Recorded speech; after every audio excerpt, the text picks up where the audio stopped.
con eso.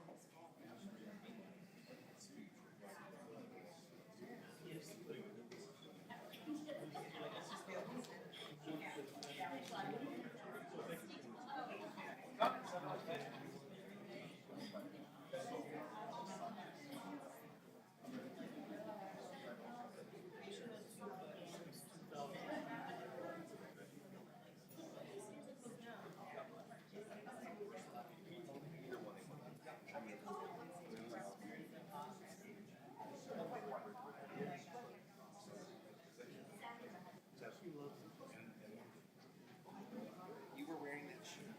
Yeah.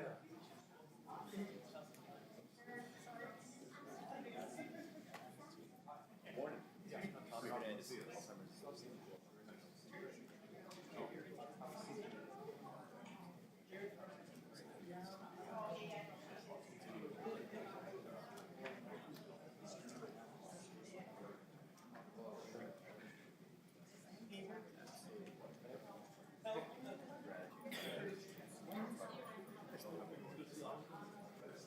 Okay, got it. Got it. I did speak with the sponsor. Very short, under 2 minutes. Wonderful. Even more. Those extra 60 seconds make a difference. Thank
you.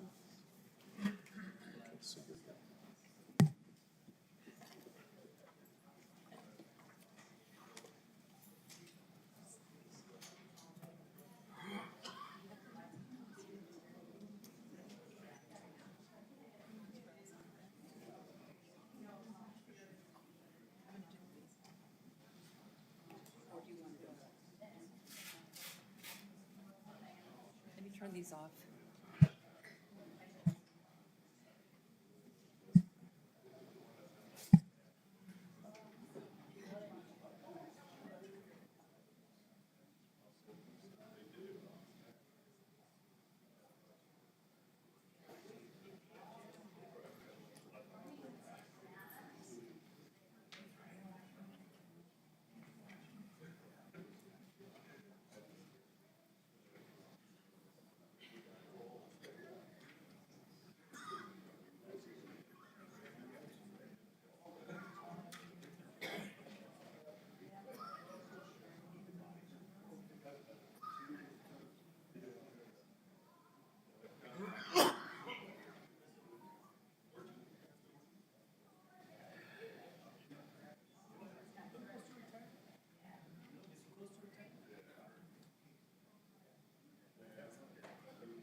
The Doña Ana County Board of County Commissioners is now to call to order.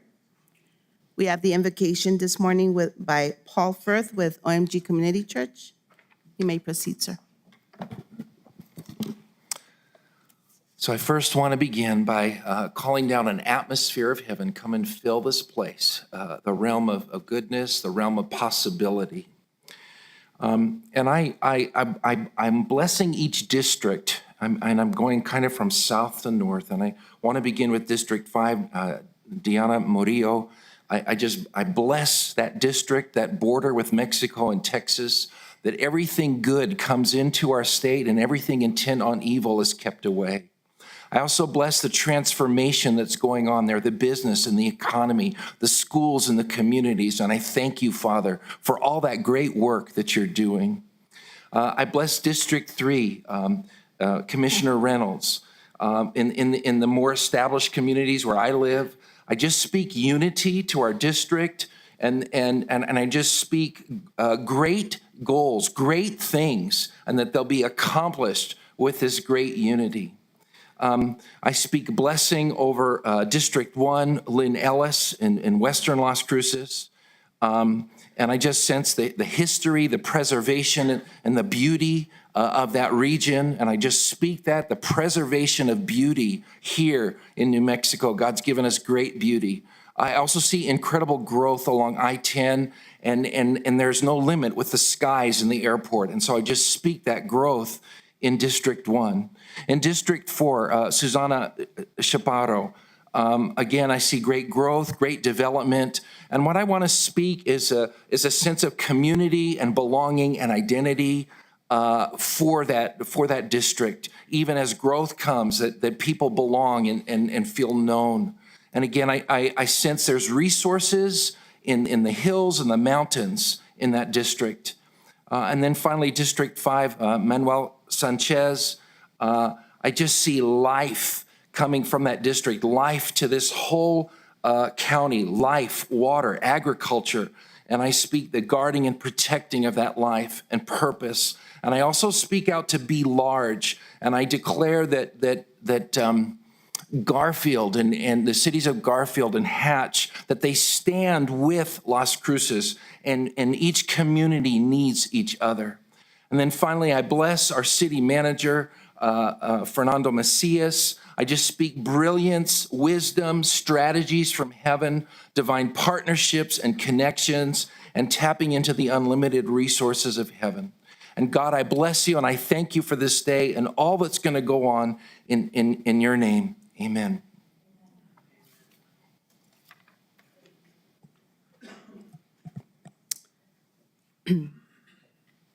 Mr. Goodman, can you lead us with the pledge, please?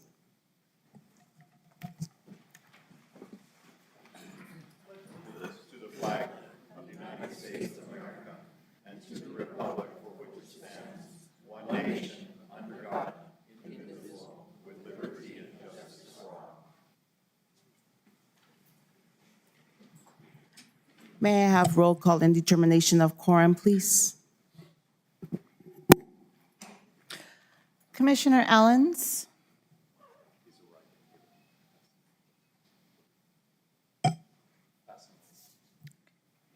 Commissioner Reynolds? Here. Commissioner Chaparro? Present. Vice Chair Murillo? Present. Chair Sanchez? Present.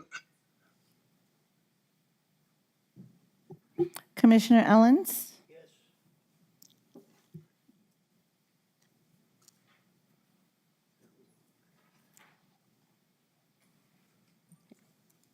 Thank you. Mr. Macias, is there any changes to the agenda? Madam Chairwoman, good morning. There are no changes to the agenda as it was published. Thank you, sir. Pet Showcase, Mr. Macias, can you present, please? Thank you. Again, for those of you that are in the audience or viewing the proceedings, the County Commission takes advantage of every meeting to be able to promote the adoption of animals from the Animal Services Center of the Mesilla Valley. This morning, we have our dog of the week, Chuco. He's 1 year old and a small breed. I am a super friendly and sweet boy, but I'd prefer an adult-only household, please. Children make me nervous, and I don't really like being around them. Who writes these things? Okay, I don't mind kids. I want that to be on the record. But I promise I have so much love to give to the adults that decide to make me a part of their family. I am such a character, giving little kisses and doing zoomies around the floor. I always love getting affection too, and that is Chuco. Our cat of the week. Let's see if the screen changes.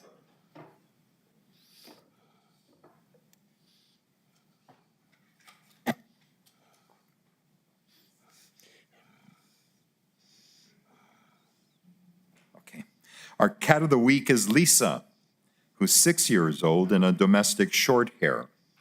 I'm a shy but sweet mama who is looking for a place of my own.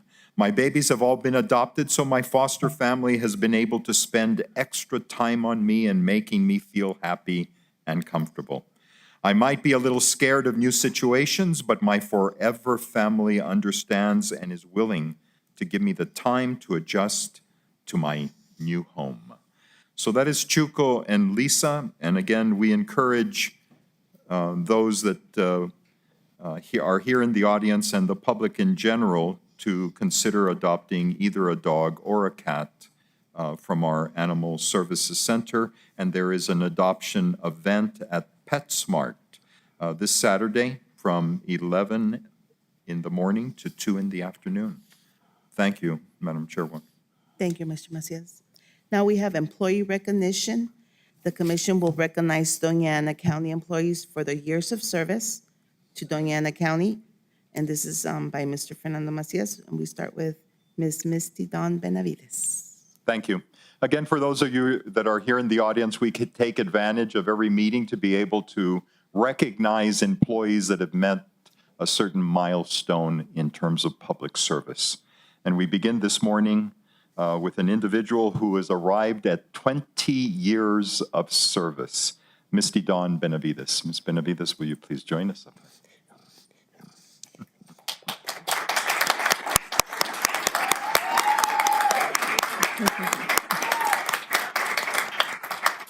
I see you brought your own cheering section back there. And okay, all right.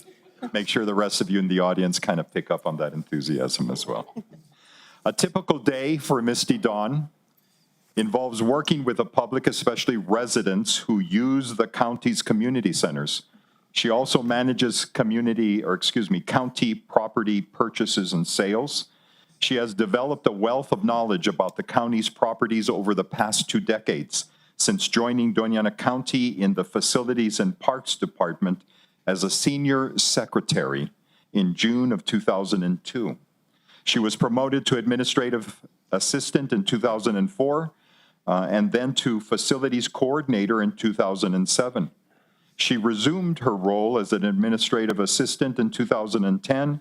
2 years later, she took on the temporary assignment as Fairgrounds Event Coordinator. In June of 2019, she took on her current role as property manager. Misty Supervisor, Facilities and Parks Department Manager Andy Segovia said she's an energetic employee who builds and maintains great relationships in the community, especially with people who use the county's community centers. Renee Padilla, one of the main cheerleaders out there in the corner, a colleague of Misty Dawn's, said her strengths are her empathy and willingness to assist fellow coworkers, the public, and anyone in the community with a positive attitude, no matter what the circumstances. Misty is most proud of the grants that she has managed for the county. She is especially proud of building trusting relationships with her coworkers and the community, and based upon hard work, dedication, and her personal work ethic. When she's not at work, Misty enjoys life fully, and I won't ask her to expand on what that means. Most recently, she's enjoying quality time with her two mini dachshunds, Tobias James and Soria Moon. Even the dogs are getting two names these days. She is also getting her brand new home ready for her retirement.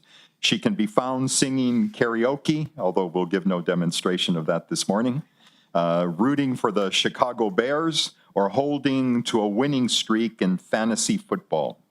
Ladies and gentlemen, please join us in thanking Misty Dawn Benavides for 20 years of dedicated service to Doña Ana County, a great example of an outstanding public servant.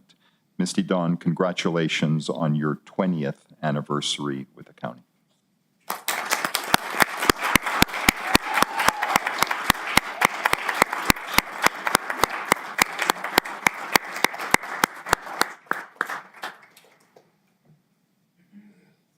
Again, the plaque that is bestowed on Misty Dawn reads, "In appreciation for and recognition of 20 years of dedicated service to Doña Ana County on behalf of the Board of County Commissioners and County Management, from June the 17th of 2002 through today's date in 2022. Sure, Shelby.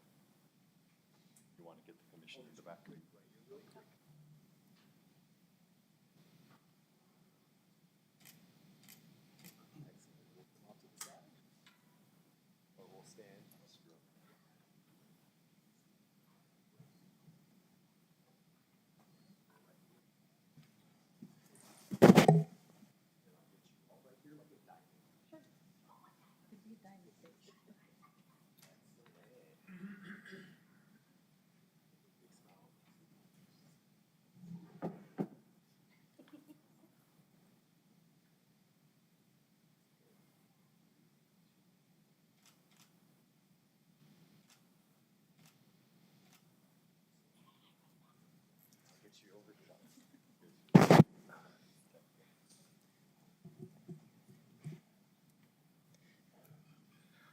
We'll proceed with one other employee. This is Sandra Salinas.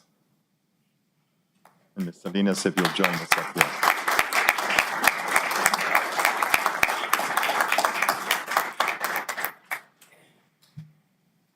Sandra joined Doña Ana County as a temporary office specialist 20 years ago. She joined the Health and Human Services Department on June the 17th of 2002. A year later, she became a full-time employee in what was then known as the Healthcare Division of our Health and Human Services Department. She was promoted to Document Technical Assistant in 2004, and again to Eligibility Review Specialist in 2006. That role was reclassified in 2010, and she became a Community Services Liaison, then a Community Outreach Specialist, or Promotora, in 2014, which is her current role. On a regular day, Sandra manages the Vado del Cerro Community Center operations, communication, outreach, and program coordination. She ensures that the center runs smoothly and is an inviting facility for the community to engage. She welcomes instructors to teach classes, hosts speakers, and organizes events to help the community's needs. Sandra said that she enjoys going above and beyond, especially when organizing large events, making each resident feel special and welcome, paying attention to details that enhance residents' experience. Her colleagues kid her and say Sandra's little events are equivalent to huge events in other centers. She's especially proud of knowing residents well, earning and valuing their trust. She said residents can and do call her on a variety of needs, and she does whatever is within her power to connect them to resources, provide a telephone number, or access to helpful information. Claudia Matis, who has been Sandra's manager for the past 8 years, says that Sandra is a team player, has an excellent work ethic, a high level of commitment, and a great passion for helping her community. She is well respected and viewed as a leader by both constituents and peers who consistently approach her for advice. When she's not hard at work at the community center, she enjoys cooking for everyone. Oh, wonderful. We're all getting a meal this morning. Oh, I didn't know that was on the schedule. Sandra said because her love language is food. Okay, I guess you're kind of passionless this morning since there's no food, right? Okay. Please join us in thanking Sandra for her valuable contributions to Doña Ana County and our community for the past 2 decades. We appreciate all the hard work that you and your team do and congratulate you on your 20th work anniversary. Ladies and gentlemen, please join the commission in giving a special round of recognition for an outstanding individual and county employee, Alma Sandra Salinas.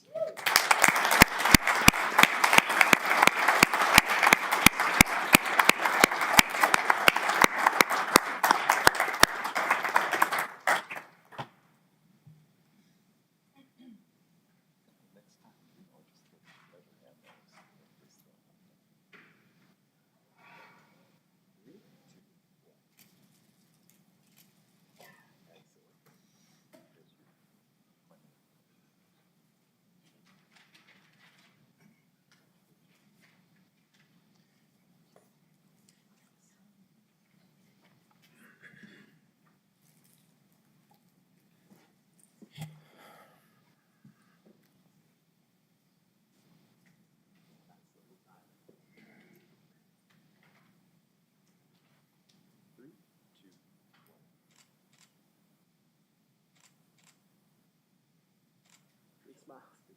There you go. There you go.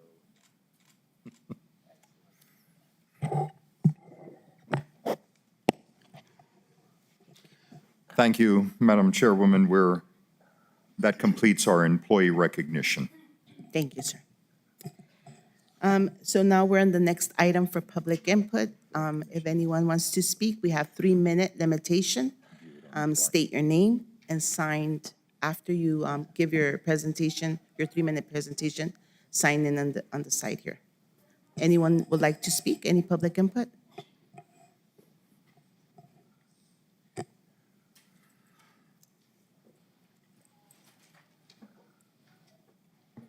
Can you state your name, sir? Yeah, yes, my name is Juan Garcia, Juan Garcia. Commissioner, County Manager. Good morning. And I read paragraph 14-1A. The purpose of this chapter, Doña Ana Code of Ethics, is the establishment of guidelines for ethical standards of conduct for all elected officials and employees. On 24 May 2022, in response to a public comment made by Mr. James Mays regarding his concerns and questions over the election process, the county clerk, before completing her comment, said, and I quote, "In addition, Mr. Mays said that we should be concerned about what happened on November 3rd in our country. And in fact, I would be more concerned about what happened on January 6th, referring to the people's right to demonstrate in DC. Mr. Mays treated the county clerk with respect and decorum during his comments, while the county clerk once again injected her personal bias towards a local citizen. In my opinion, this is a violation of Article 14-5I, where, quote, elected officials shall treat each other and the public with respect, decorum, and fairness at all times. Shall leaves no ambiguity on how public officials shall treat the public. On the 4th of November, the county clerk was invited to work with us as to address the voter participation in 2021. It was poor then, and it was poor again in this election. The county clerk declined because she wrongfully alleged that your group, is a local main proponent of the election fraud in New Mexico publication.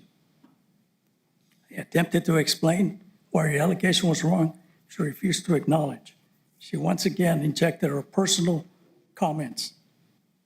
14-2, elected officials and employees hold office or employment for the benefit of the public to discharge faithfully the duties of their office regardless of personal considerations. And I repeat, regardless of personal considerations. Her unwillingness to make the necessary corrections leaves me with little confidence in her impartiality to treat all the residents of Doña Ana County equally. I attempted to call this issue to the attention of the county, and the results were the allegations outlined in this complaint were reviewed and submitted. The allegations in the complaint do not require an investigation. So basically, the county is telling its citizens the county clerk's conduct, as stated, is acceptable and condoned. Thank you. Thank you, Mr. Garcia. Anyone else? Madam Chair, can we Yes. please have him sign the book? Oh, yes, I'm sorry. Thank Mr. you. Garcia, can you please sign? Can you state your name, sir? Yes, my name is Paul Keith, You may proceed. fellow commissioners and fellow citizens. We are homeowners in the Gray Fox subdivision, and our backyard backs up to the Valley Drive, directly across from a soon-to-be cannabis field. We are very concerned about how this is going to impact our living conditions because of the smell that this is going to produce. We, like so many residents in this area, have worked hard and spent a lot of money trying to make our yards and our homes places where we can enjoy. We will be trapped inside of our homes now because we are unable to tolerate the noxious smell which will be created, or will be regulated to try to set at a fraction of actual value of our homes, because no one will want to buy a home directly across wind from this type of operation. Please reconsider allowing this to happen in this area where it will affect so many residents of the county. And after reading comments from others around the country who have already had to deal with this issue in their neighborhood, it sounds awful. We can't imagine this was approved without any input from neighbors and the impact it will have on all of us who live in the areas.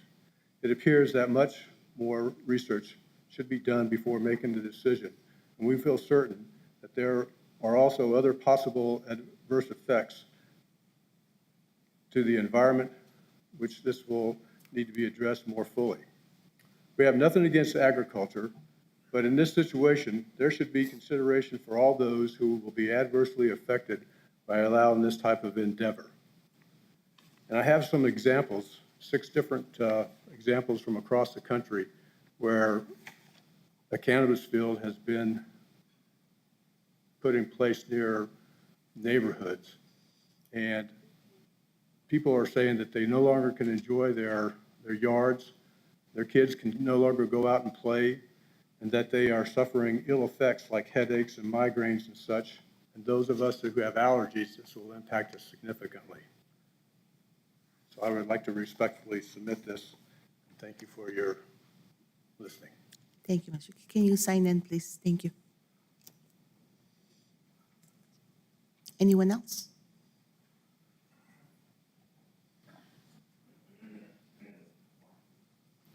Madam Chairperson and other commissioners and Can you audience. state your name, please? I'm sorry. Oh, I'm sorry. I'm Bill Lavore. Bill Love. I also live in that subdivision, Gray Fox. The pot farm was started right across the street from Gray Fox Estates in which I live. There are other subdivisions close and closer than mine. Why put the farm here when there are many, many wide open spaces far from homes where he could put it? He is trucking water into his farm. He could truck the water elsewhere as well. There is an elementary school nearly 1 mile away. There is a school bus stop approximately 200 yards from the farm. Air contamination will be horrible. My wife has severe asthma, heart issues, and other breathing issues. That air will be deadly for her.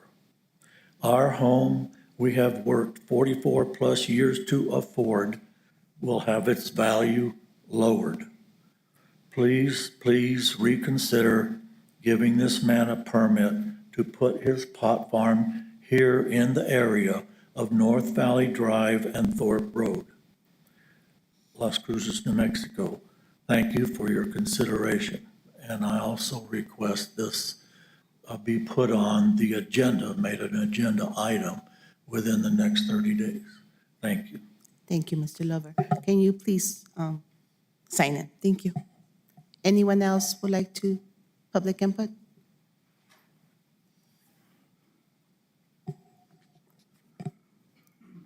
Please state your name, ma'am. Lisa Butler. My name's Lisa Butler, and I am a native of Las Cruces, having been born and raised here, like multiple generations of my family on both sides. My husband and I are three-time NMSU Aggie graduates. We stayed here after graduation, got married, built our home, and raised our children here. We are invested, community-engaged residents and who have been tax-paying landowners for the past 25 years. I'm here to address the issue of issuing special use permits for cannabis producers to install commercial cannabis farms directly adjacent to long-established residential areas here in Doñana County. It is alarming that there has been zero notification to area residents of the intention of this commercial grow, nor notice of the permit approval by Doñana County and this board.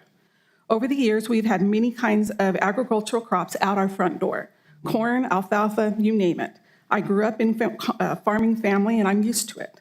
We were told by your county representative that due to the agricultural designation in the area, the county was not under any requirement to notify area residents of this commercial installation. I would argue that it's true if it's a typical agricultural crop, but this argument that cannabis is the same as any other crop is without merit. Both the state of New Mexico and Doñana County do not treat cannabis as a typical ag crop. So why deny residential homeowners their property rights by saying it is? The state has formed a control vision for cannabis, not for cotton or alfalfa. The state and the county require cannabis cannot be grown, sold, or even consumed within 300 feet of the school or a daycare. Not so for a pumpkin patch. A cannabis field requires security video surveillance. A chili or an onion field does not. A cannabis field requires fencing to block all view of the crop from the public.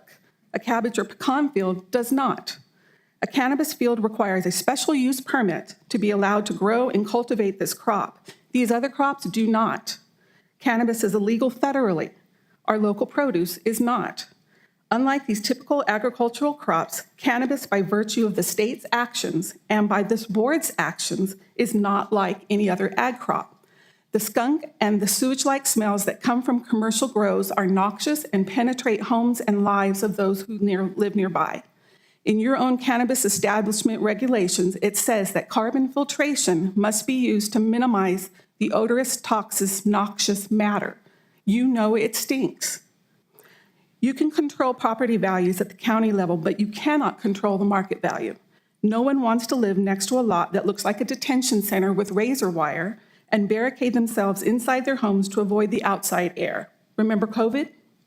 We are asking for once in this entire process for you to listen to and address tax-paying residential homeowners that are being faced with being stunk out of their homes and having our property rights trampled on.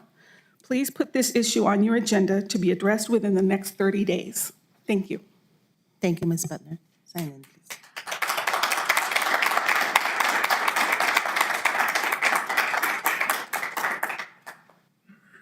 Do we have anyone else that would like to give public input?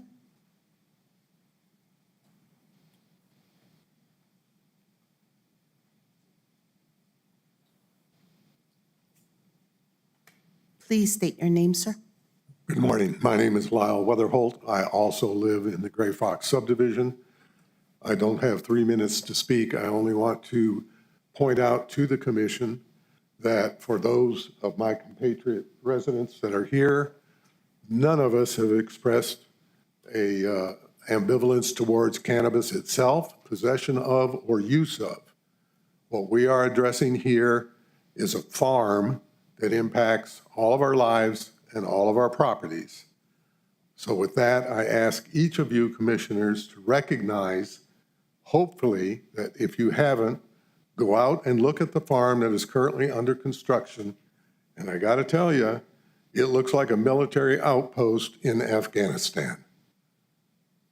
Barbed wire, steel fencing, and razor concertina wire around the entire perimeter. Thank you for your time. Thank you, sir.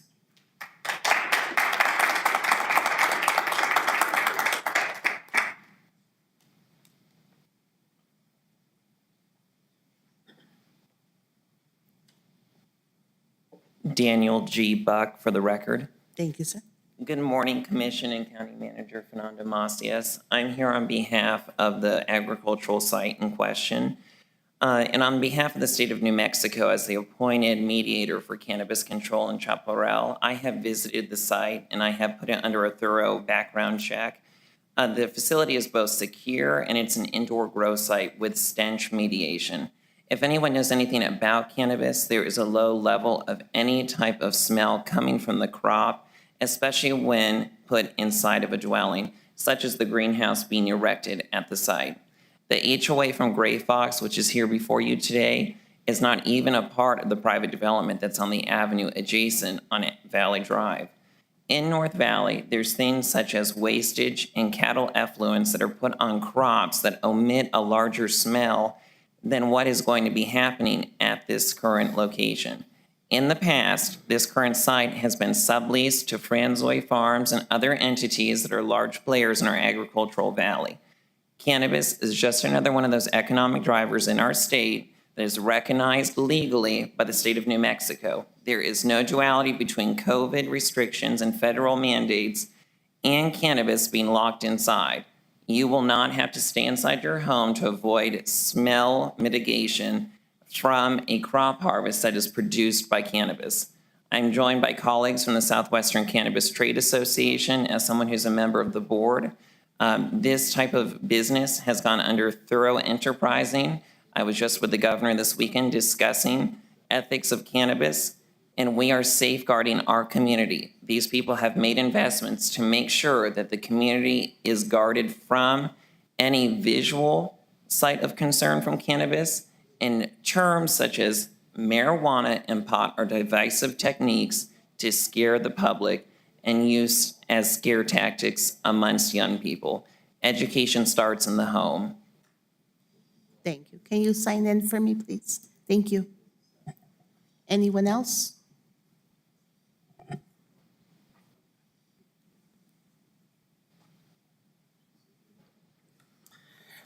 Please state your name, please. Good morning, all. My name is Gary A. Macias. Okay. The individual that just spoke obviously doesn't live, I live in the Gray Fox Community Subdivision. And for the record, I'm totally against the cannabis farm. Not so much against the product itself, but just the farm, how so close it is near our homes, near other subdivisions, schools. So safety for our kids is always a priority. And Lyle, that just spoke recently here in the red shirt, was completely right. If you haven't had a chance, please drive out there and take a look at it and let me know what your true feelings really are about the cannabis farm. That would definitely give you guys a really good insight of what we're seeing, what us individuals are complaining about. The person that just previously spoke doesn't have a house in the Gray Fox subdivision, so he won't really know how the rest of us feel about it. Thank you very much for your time. Sign in, please. Thank you. Do we have anyone else that would like to speak?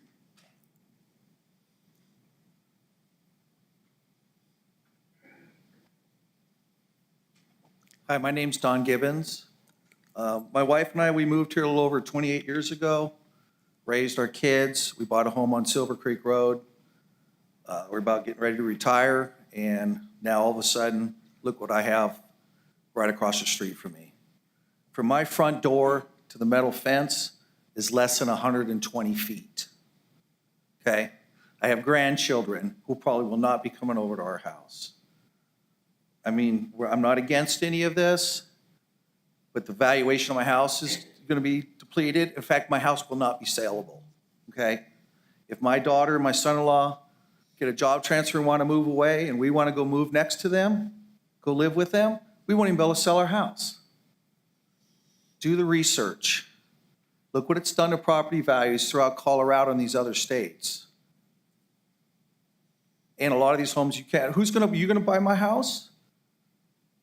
Come in and see a metal fence with the wire and the smell? This is just not right. We're not against this at all. There's plenty of area to grow all this way out, not near homes. This is greatly going to affect our retirement, and it greatly affects us financially. We don't plan on moving. We love it here. We've been here 28 years. We've been paying taxes. We're law-abiding citizens. My wife's in the medical field. She gives back to the community. We've given back to the community all these years. This is just wrong. I mean, I thought this was America. I mean, I work hard my whole life, and now I got to deal with something like this. This is unbelievable. We have enough problems going on in this country right now. A lot of problems in this country. We've got a wide open border down there. This is crazy. And I walk out my front door, and that's what I see. And it's 600 feet long. I really hope you guys reconsider, because this is just, it's not right for us. It's not fair to me as a taxpaying citizen to have this across the street when there's plenty of other areas that you guys could grow this stuff. Just doesn't make any sense. And it's saying it's agriculture. Well, they don't even have water rights there, and it's 3 separate lots that were actually, he made a little bigger to comply with the new septic tank laws to put a single-family home. That property's highest and best use, because I'm in the real estate business, the highest and best use of that property is residential homes, not a cannabis commercial growing place. Just think about it. How would you like if it was across the street from you? You've worked hard your whole life. I lived there 28 years. We put a lot of money into our house. We fixed it all up. And we're not even done. And then what do I get for this? The house is worthless. So I wish you guys would please reconsider this. Thank you, sir. Thank you. Please sign in. Thank you.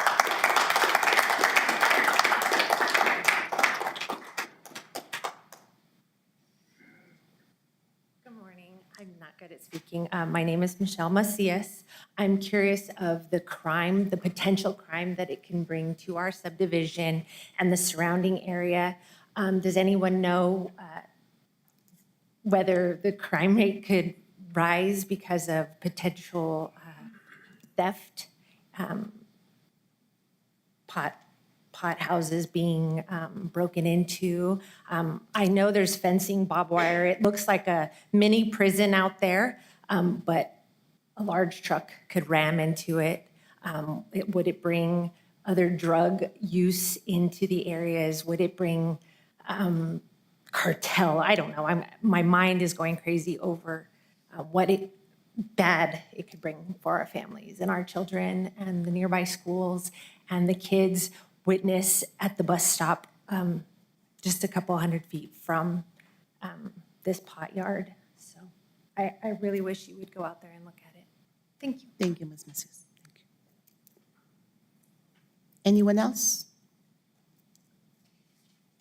Good morning. My name is Nicole Fox. I'm a technical writer in the cannabis industry. I do licensing, standard operating procedures, business plans, and compliance.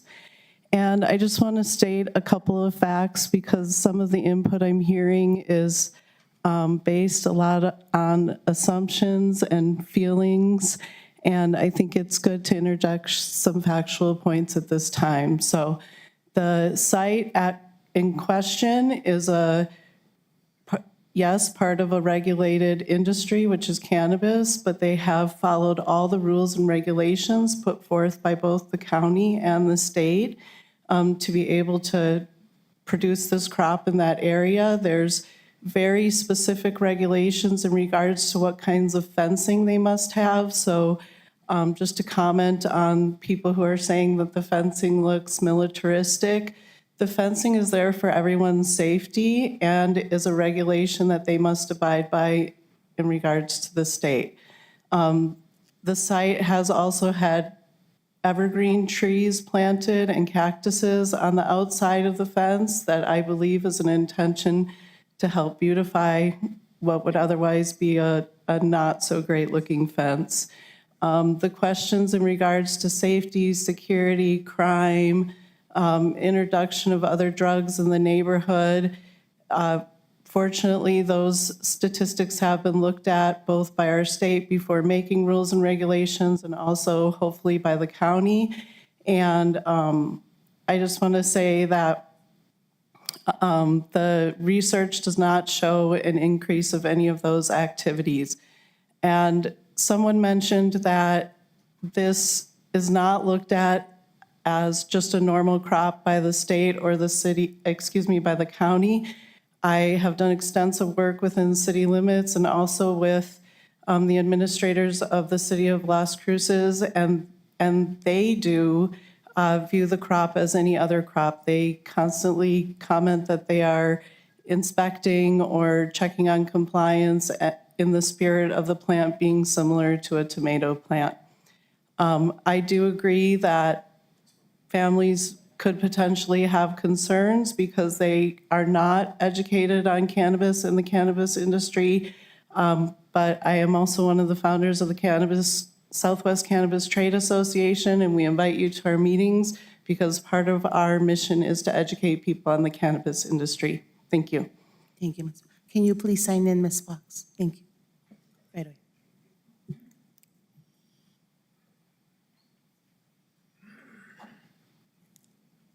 Please state your name. Veronica Galvan. I'm a realtor in the Las Cruces area, and I have nothing against cannabis or any of that sort. I think that if the state has allowed it to happen, that's fine. But what I want to ask you as commissioners is that we need to see the impact that this is going to create for our community and for the value of our properties. I say that we should try and regulate where these farms are going to be located. You can tell me anything. For example, we're putting up fencing and a tree and it's going to be fine, but I can tell you in the real estate point, that does not matter.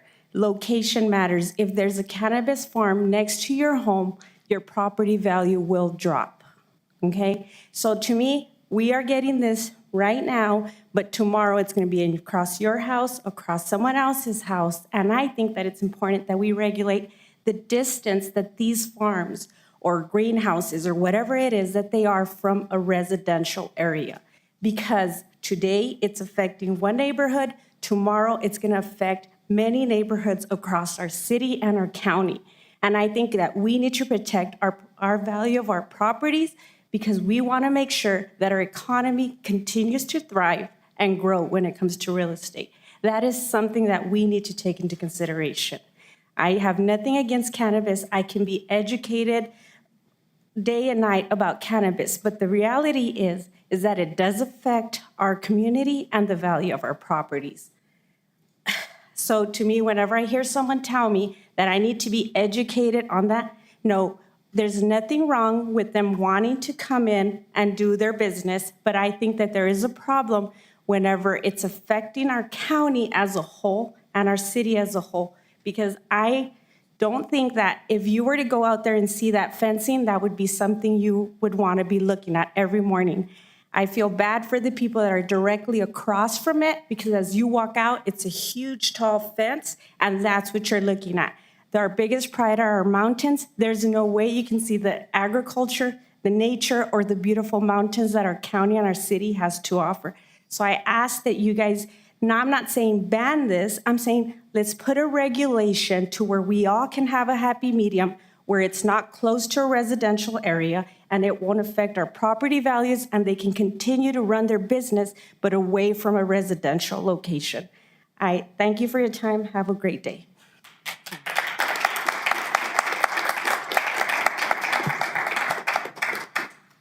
Anyone else on public input?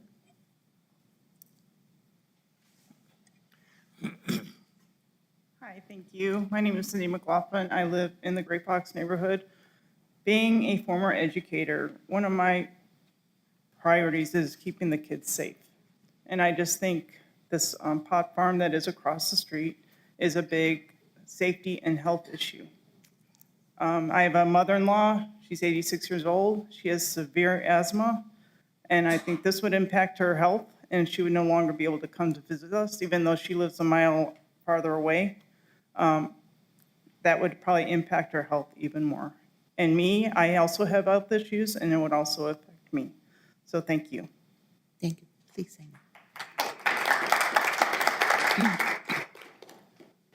Do we have anyone in the audience that would like to speak?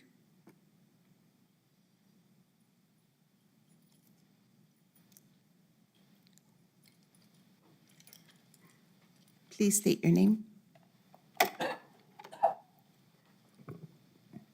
Hi, my name is Rick Renault. I want to thank the commissioners, Mr. Macias. The headline today, this is for the commissioners, I'm speaking to you all. Otero County declines to certify New Mexico primary election results, cites voter fraud concerns. Today is the primary election certification day in Doña County here, this meeting. So what is the basis of the concerns, cites voter fraud concerns? Well, here is one. Dominion machines are not currently certified in compliance with the New Mexico Election Code. In a letter dated May 28, 2021, the New Mexico Secretary of State office advises Dominion that they are unable to certify Dominion's system under the most current United States Election Assistance Commission code. The EAC, the commission, published and identified their most recent voluntary system guidelines. However, the EAC has not certified any independent testing laboratories to perform the most recent certification. So this is a major problem under New Mexico Election Code as written. A voting system that does not comply with all requirements in the election code and the most recent voluntary voting system guidelines adopted by the U.S. Election Assistance Commission shall be decertified for use in this state as a matter of law. NMSA 1-9-7.4B. The analogy to this is when you get pulled over for DUI. I was on a petit jury for DUI court, and if the breathalyzer is not certified, the case is dropped right there. So my request of the commission is allow Professor Clements and Ms. Clements to present their findings to the public and to the commission for your own edification as an agenda item. Thank you.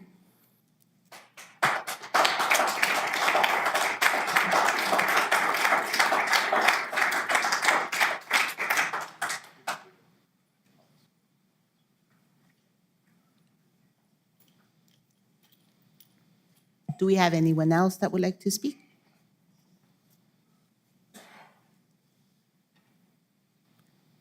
Hello, Commission. Hello, Mr. Macias. I actually wasn't going to speak today, but... Can you please state your name? I'm sorry. Stephen Ottagon. I wasn't going to speak today, but I felt compelled to based on my children. This is going back to the cannabis lot that's directly across from my father-in-law's house. And I feel like it is going to impact me taking my kids over, just because of what it can bring to the actual neighborhood, the smells, of course, and you know, I've been lifelong resident of Las Cruces, going on 40 years.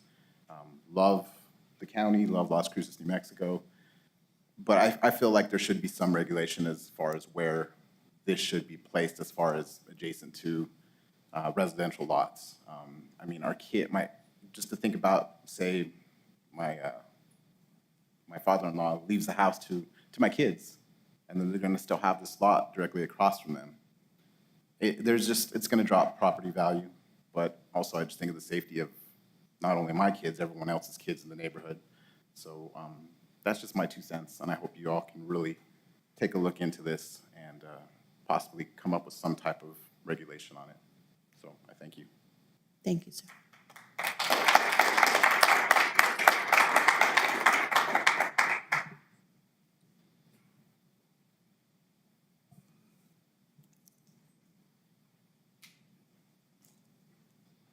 Hello, Commissioners. My name is Lisa Parrott, and I wanted to concur with Rick Renault's request for the Otero forensic audit to be presented to you all. I helped with that.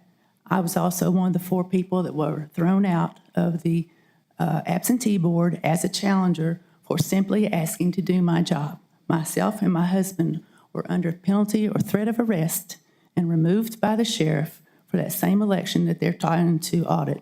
So I have real strong feelings about the information needs to come out about that. I also provided photographs of a mysterious box that sat outside the front of the the warehouse that was not an absentee drop box, that the piece of paper on the top indicated there was 19 things in the box and 17 of them were absentees. The box was full. It was about this tall, square, and it was full up to the slot of something. So I think we sure need to check into that election, and I appreciate your time and hope that you will at least allow them to present their evidence. Thank you. Ms. Parrott. Madam Chairperson? This is Commissioner Sanchez. I'm just wondering, with the people that are giving public input at the moment, should the people that are coming up to discuss the agenda item regarding the approval of the canvas wait until that agenda item is up for discussion?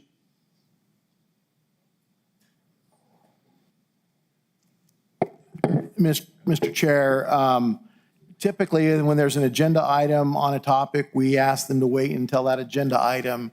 And so if their discussion is about the canvas, then I think they should wait until we get to that point on the agenda.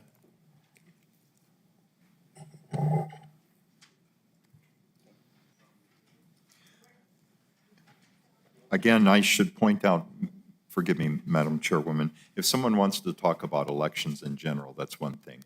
But if they're here to discuss the outcomes of this past primary election, then they need to reserve their comments till we come to item number 15 on the agenda, which is where this board acts as the canvassing board, basically to either approve or discuss the election, the results of that election.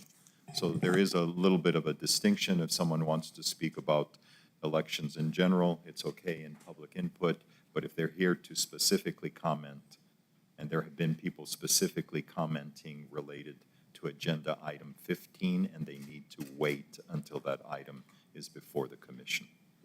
I apologize. I'm used to, with the city, as a mayor, we do all the public input beforehand and not do it during discussion of the item. So I got used to it. I apologize to everyone for that. Thank you.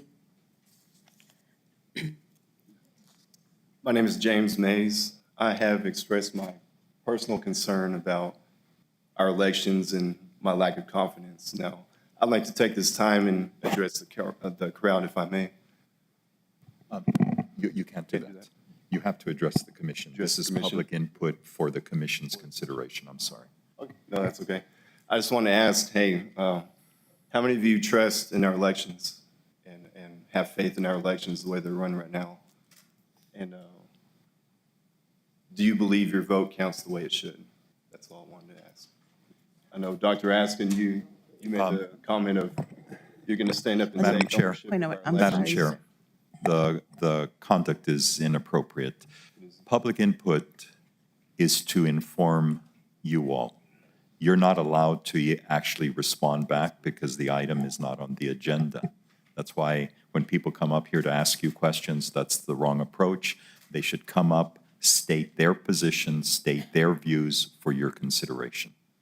I see. So, and again, it's inappropriate to address anyone outside in the audience or any of the elected officials. They can have those discussions with them at another time, or when the item is on the agenda, is before the commission for consideration. And we would just, I've previously expressed my concerns, so they know where I stand, but I'll leave it at that. thank you, sir. Thank you very Can much. you please sign in? Thank you.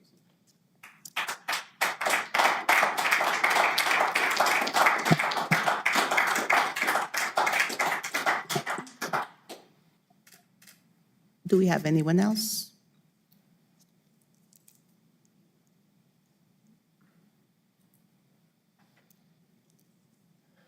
Good morning. My name is Joe Sanfilippo. If you can take off your mask, 'cause Yes, good morning. My name is Joe Sanfilippo.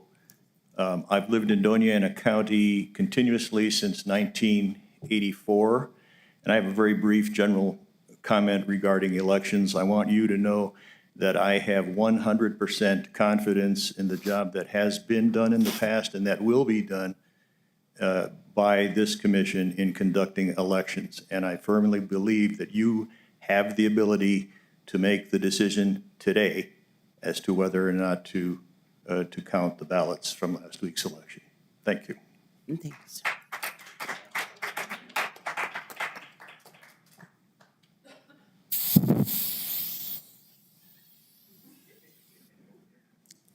So we go to the next item, staff input. If there's no more public input. Oh, I'm sorry. Is there any more public input? Yeah, one more, sorry.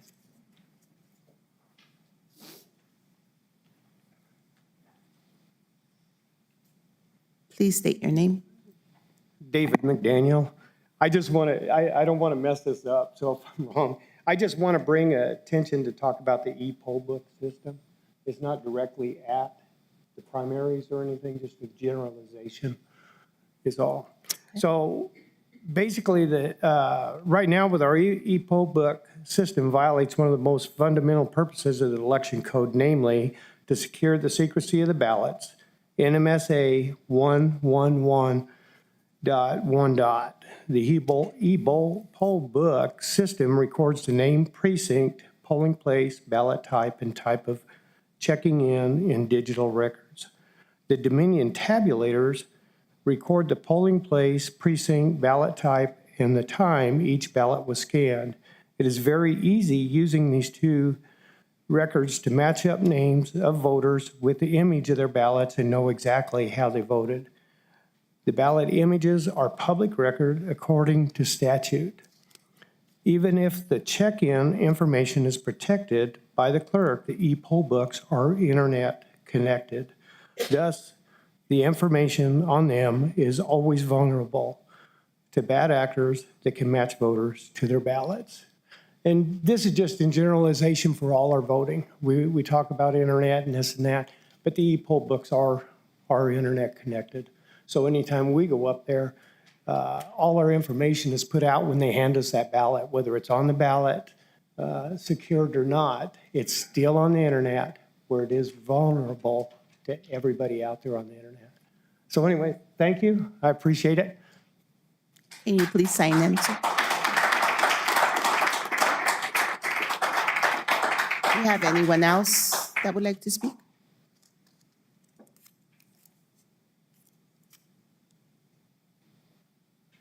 Please state your name. Hi, my name is Jeremy Smith. I would like to address voter integrity. I'll start with a brief scripture. Proverbs 11:1 says, "A false balance is abomination to the Lord, but a just weight is his delight." And I wanted to bring to your attention, I recently heard the county clerk ask and say that misinformation is driven by people who believe that vulnerabilities equal fraud. I don't believe that vulnerabilities equal fraud. I work for a defense contractor as a cybersecurity administrator. And we don't accuse our cybersecurity auditors in the Department of Defense of peddling misinformation when they tell us that vulnerabilities have real-world consequences. It's my job to close all known vulnerabilities and to ensure data integrity. That's all we're asking of you. Speaking of real-world consequences, all you have to do is look at the state of our economy and the moral decay in policymaking as a result of the stolen national election. We're on the same path of what was once the richest country in South America. When Venezuela started using rigged voting machines, their political class pillaged that country. I do not trust the elections process in this county, and I hope you will stand with the people of Doña Ana to bring the just weights of transparency to the scales of the public selection.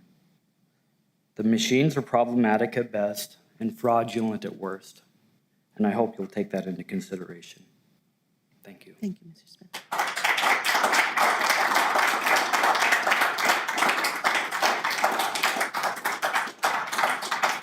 Anyone else would like to speak?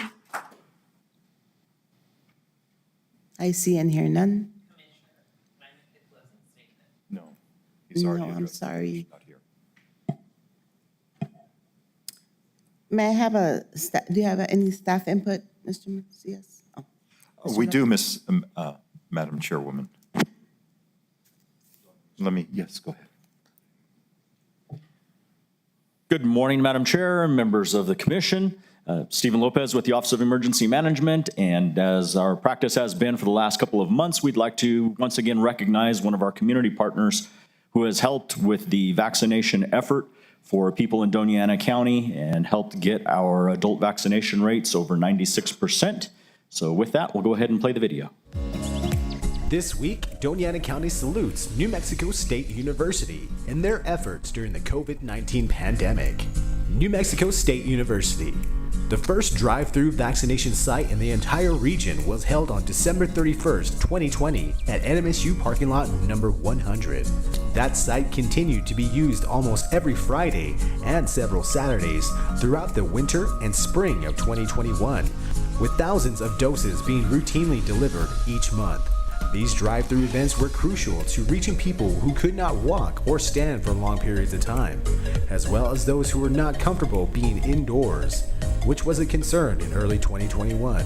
NMSU also provided access to the Pan American Center for 2 mega points of distribution, which allowed another community partner to help deliver almost 5,000 doses over 2 Saturdays.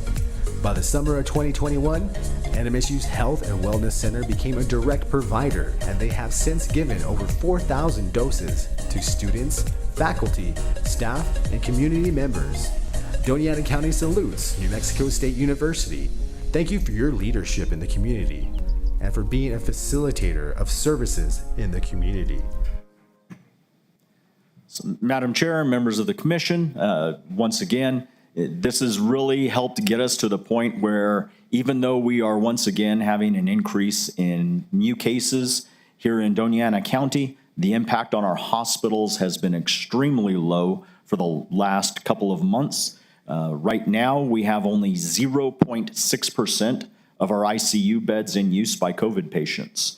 And over the last 7 days, we only had 10 patients admitted to the hospital. So we're doing very well, and it's in part to our partners like NMSU and everybody who is willing to kind of roll up their sleeves over the last 2 years.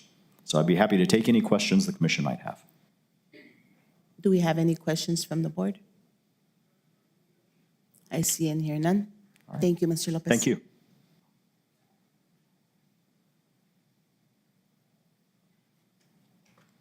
Good morning, Madam Chairwoman, Commissioners. My name is Anita Skipper. I'm the Public Information Officer for Doña Ana County.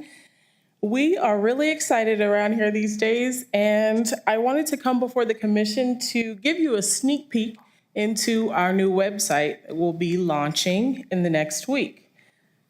Now, I know we have friends here today, so this will be a sneak peek, but I wanted to share some of the key new features we are offering this year. We have heard the community talk about the website and what they liked about it and what they didn't like about it, so we look forward to giving them an update. If you all can see my screen here, the first thing you'll see when you go to the new website, and even on the existing website, if you've been visiting it, is the opportunity to subscribe to county news. This is an updated feature we offer. If there's a particular department you're interested in, you have the ability to choose that department, or you can just choose general county news. So if you are interested in keeping up with what the county is doing, please do insert your email address here and hit subscribe. You will see that each time you go, so you have the option of saying no thanks or remind me later. So once you do that, this is called a hero image, and so the pictures change often. We have different images across the county that you will see when you come to the website. But I'm going to compare this to our existing site so that you recognize some of the differences. We have a banner on our existing website, so now you'll see a banner here in the center where it's relaying key county news, things that have come out on news releases or things we want our residents to see or our visitors to our site to see immediately. If you want to know more about that, you would just click the Learn More and it would populate that particular story, like currently the high school internship program we are involved in right now. You'll also see some easy access buttons. We did some research on what are the most popular pages people visit on our site. And so these are often, it's jobs, it's submitting an IPRA request, it's watching these county meetings, as well as inmate search and pay property taxes. We have the ability to update those. So when we're not in tax season, we can add some other title there, but just for easy access. Another feature that was not on our existing website is the address lookup. So I'm going to pull this out for you to see. Before I even do this, I want to let you know this is looking at thousands of addresses in the county. So see, it's already wanting to.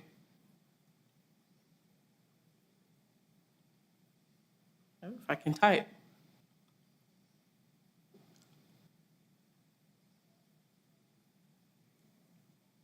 So please be patient as it is bringing up items. So I pulled this address.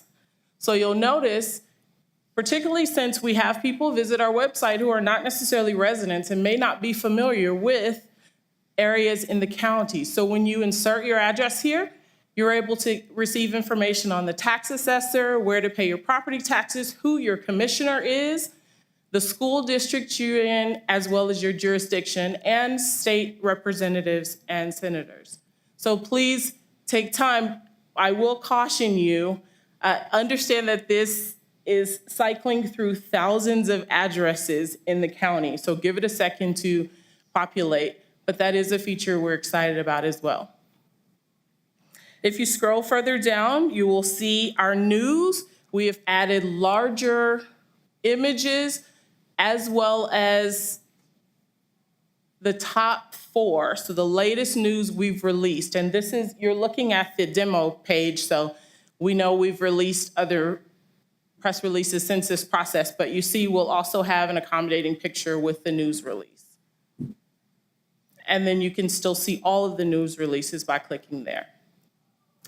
We have a highlight feature here on the page as well. We recently did the student art show, which is something we do annually in collaboration with the local schools.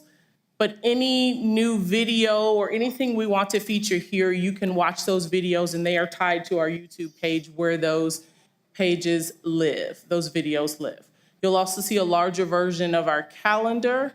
And when you click on them, you'll be able to see what's going on that particular day. Now, another feature I want to go over is we added something called I Want To.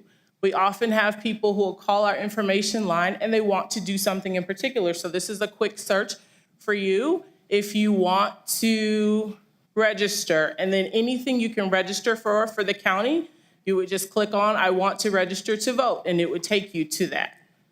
Or I want to apply for, and if you click on that, it'll give you the options, job or help with rent and utilities assistance. So in addition to our search feature, we feel like these are quick buttons. You can use the search feature to do the same, or you can go to the I Want To feature. I will just click here on I'm going to go to one of the departments, which I'll choose the commissioners. If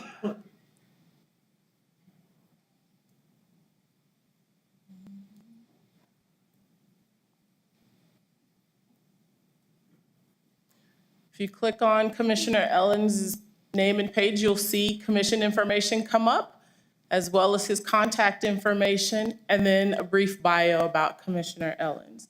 And the same would apply for all of our elected officials. So that's, I know, that was exciting, right? You want more? But I will stop.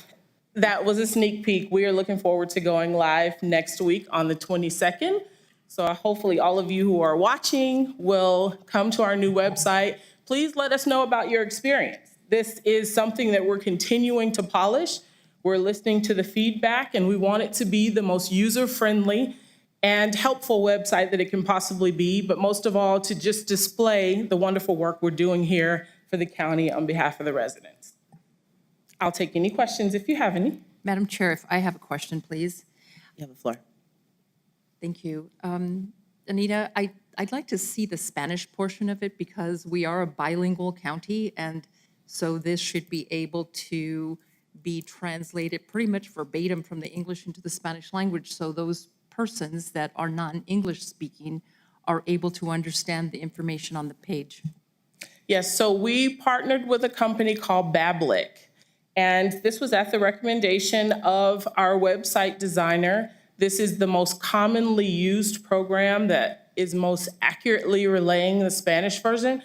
There are some things that do not necessarily translate into Spanish, but you can see I've also clicked down here on Spanish, and now it's converted the headings to Spanish as well. But we have the ability, if we have local colloquialisms, we can update that internally. But for the most part, their system translates everything. So if there's something in particular you think this is absolutely not correct, please let us know so that we can go in and manually update it. And again, you're looking at the demo, so everything's not going to click over right now. We go live on the 22nd, and that's when everything is fully transferred over from our existing website to our current one, our new one.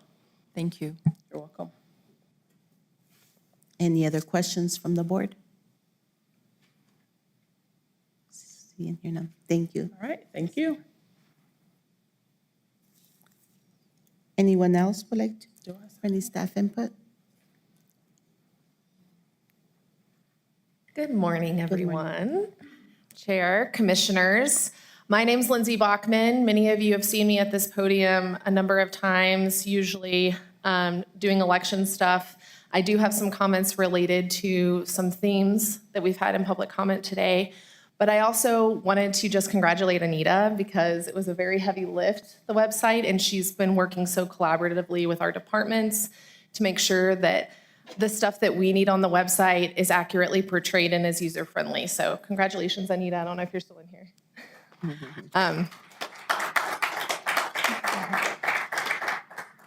So I'd like to tell a story. I think that, there's a lot of feedback that you're receiving about elections in Doña Ana County and in New Mexico, but I'd like to center us on a story of a voter.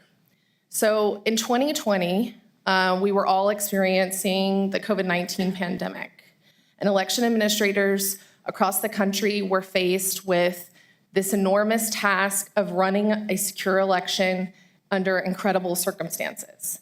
And in New Mexico, what that looked like was the Supreme Court decided that every voter in the primary election would receive an absentee ballot application.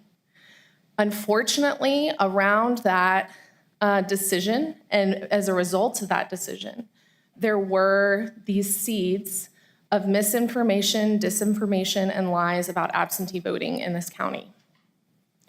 So one day I'm here at the county, and everybody's working away, trying to do their best. We have a really great staff who are comprised of people from different walks of life and different parties. And two county staff members, not of our office, come in and say, Lindsay, there's a voter. He's unable to walk, but they got him into the building, and he's seated at a chair by the entrance.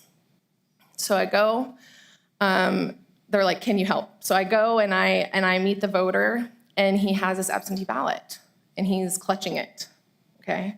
This is a very elderly man, Spanish speaking only, comes in and says, you know, I want to return my absentee ballot, and he's got it like this. And the two staff people are explaining the situation. He didn't know how to turn it in. And so I say, you know, I'm the deputy county clerk. I'm happy to help you cast your ballot today.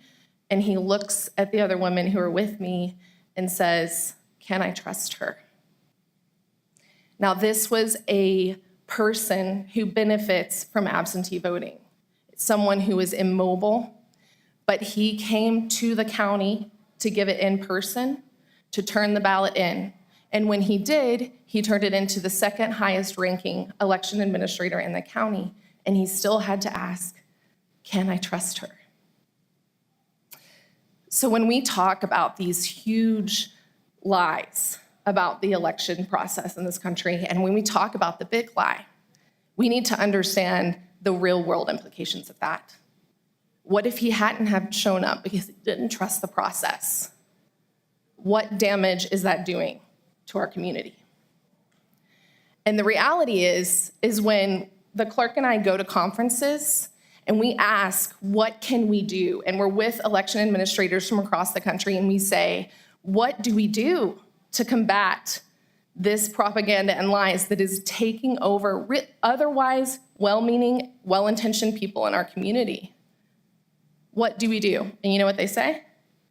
They say, clerk's offices, it's your responsibility to combat this huge lie, #trustedinfo. And all of that is well-meaning and great. But we run an office that's got a budget of $3 million. There's rural county clerk's offices that have less than 5 people on their entire staff. The big lie has raised more than $250 million in fundraising. It polls at 80% among some of our voters. We cannot do this by ourselves. We bear witness to it every day. You all receive feedback and hear it in your commission meetings. But what I'm here to say in this moment is that we need your partnership. We need your amplification of the things that are true about elections, of the things that are going on to make them secure, on how we do work transparently in the community. The risk of not having those partnerships is that we see our democracy fail. Thank you.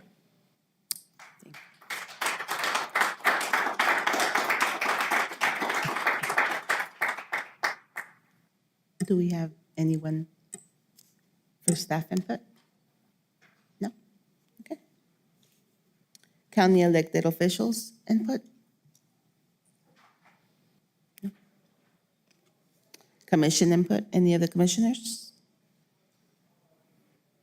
Madam Chair. Yes, Commissioner Reynolds. Yes, I would like to point out, well, let's see if I can show an image first. I actually had the pleasure of attending 2 events for the U.S. Army this last week. One was the change of command for the garrison commander, and this is simply one of the images for that. That was a wonderful event, and I think it shows that we really have a great partnership with the White Sands military base. White Sands also provides such an economic boost to our community, providing over 6,000 jobs in our community. And just having the opportunity to attend these ceremonies at White Sands has been fantastic. In addition to this, you'll see a picture now, I believe, where I'm standing with General Little, Brigadier General Little, because I also had the pleasure of attending the 247th year birthday celebration ball at Farm and Ranch this weekend. And that was another very wonderful event. And I appreciate the opportunity to represent the county in these events with the Army. And I just want to say thank you and welcome all of you to join me at some of these events with the White Sands Missile Range to show them how much they help us in the community, how much we appreciate our partnership. Thank you. Thank you, Commissioner Reynolds. Any other commissioners? No? Here and see none. Next item, 2 minutes. May I have a motion for regular meeting minutes for May 24th of 2022? Madam Chair, I move that we accept the minutes for May 22nd of 2022. Do we have a second? I second. Second by Commissioner Reynolds. May I have a roll call? Commissioner Ellens? Yes. Commissioner Reynolds? Yes. Commissioner Chaparro? Yes. Vice Chair Murillo? Yes. Chair Sanchez? Yes. 5-0, motion passes. Thank you. Item number 2, with presentations and proclamations. Proclaim Juneteenth in Doña Ana County. Mr. Sanchez, did you want to? Madam Chair, I believe Commissioner Chaparro will be able to take over for me. I apologize that I'm driving at the moment. Okay. Thank you, Commissioner Sanchez. This year's theme of New Mexico State University Juneteenth celebration is Educate, Liberate, Commemorate. Aligned with this theme, we urge everyone to reflect upon the experience and legacy of what Juneteenth means, what it celebrates, and why it is important to commemorate these events. Commemorating many of our holidays means that we honor the lives and the struggle of those who fought for our rights, liberty, benefits that we enjoy today. The next milestone in this journey is to ensure that all of us have equal access to the basic needs a democratic society offers: freely electing our representatives, equal access to education, healthcare, shelter, and equal opportunity to improve our lot. As we celebrate Juneteenth, let us also celebrate the legacy that past generations gifted us. From dreams to athletes, visions of a better future, and music that tells the stories of an individual and shared journey. By listening to each other, even each other's music, we can learn about the challenges that remain for some in our community. We can help, and together we can change the course of our journey for the next generation. Madam Chair, to receive the proclamation, we are honored to have our friends from, Dr. Bobby Green from the Doña Ana NCP. She is the president, and we welcome her. Thank you. Thank you, Commissioner Chaparro, Madam Chair, Manager Macias, Commissioner Ellens. Thank you for your service, sir. I always appreciate you. You are my commissioner in District 1, so I'm grateful for you. And to those who are not here, but Commissioner Sanchez and Commissioner Reynolds, I want to say thank you again. Every year there is commemoration and a celebration and a collaboration with the Board of Commissioners. And so I'm very grateful for the work that you do, the recognition that you give to this event. Juneteenth now is a federal holiday, as we all know, and we are so grateful for the progress that has been made. We do not want to undermine that progress and go backwards. We want to go forward, and we are grateful for the partnership with this county and this Board of Commissioners, and we thank you in advance for your support for every year moving forward. Thank you so much. Mr. Macias, would you like to present the proclamation? Thank you, Madam Chairwoman. Let me go ahead and read the proclamation. Whereas Juneteenth, short for June 19th, is a nationally recognized day that marks the day when federal troops arrived in Galveston, Texas in 1865 to take control of the state and to ensure freedom for Texas's 250,000 enslaved people. The troops' arrival came 2.5 years after the signing of the Emancipation Proclamation, which proclaimed freedom for all places under Confederate control. And whereas Juneteenth, originally Jubilee Day, was the celebration of newly freed Black people. Slavery was not formally abolished until the adoption of the 13th Amendment in December of 1865. For decades, Juneteenth celebrations have been celebrated in Texas. The state of New Mexico was the 19th state to recognize Juneteenth Freedom Day in 2006. And on the 17th of June of 2021, it officially became a federal holiday. Whereas we recognize all residents of Doña Ana County to speak out, we encourage all residents of Doña Ana County to speak out against injustice and racial discrimination in any of its forms and to help our society overcome it. We also invite everyone to celebrate this holiday and support our community, creating awareness about our history and reflecting on ways to overcome the legacy of slavery by recognizing people who have been victims of racism and hate. Let us honor them by being an inclusive society in which everyone is treated with dignity, has equal access to education, healthcare, shelter, and opportunities. And whereas this year, in honor of Juneteenth, New Mexico State University will hold a celebration to, as Commissioner Chaparro has noted, educate, liberate, commemorate, highlighting organizers' aims to honor past generations of Black leaders and activists who fought to overcome racial injustices while emphasizing the need to carry on the movement to achieve equality. And whereas the Brannigan Cultural Center, the New Mexico Music Commissioner Derek Lee, the Doña Ana County NAACP, and the Doña Ana Arts Council present the second annual the New Mexico Juneteenth Jazz Arts Festival from today's date, Tuesday, June 14th through Sunday, June 19th. A list of free events is available at museums.lascruces.org, Juneteenth 2022, and the NMSU Black Programs website. Now, therefore, the Doña Ana County Board of Commissioners does hereby proclaim the 19th day of June as Juneteenth, proudly proclaimed on today's date. Madam Chairwoman, a proclamation for the consideration of the Commission. May I have a motion for this proclamation? So moved. Second. First motion by Commissioner Chaparro, second motion by Commissioner Reynolds. May I have a roll call? Commissioner Ellens? Yes. Commissioner Reynolds? Yes. Commissioner Chaparro? Yes. Vice Chair Murillo? Yes. Chair Sanchez? Yes. 5-0, motion passes. Thank you.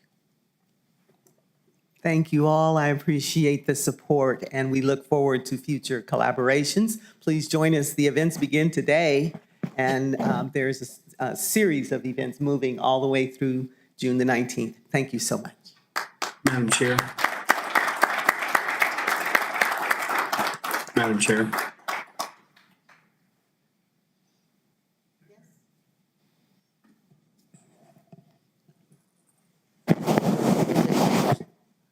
Commissioner Reynolds or Commissioner Sanchez?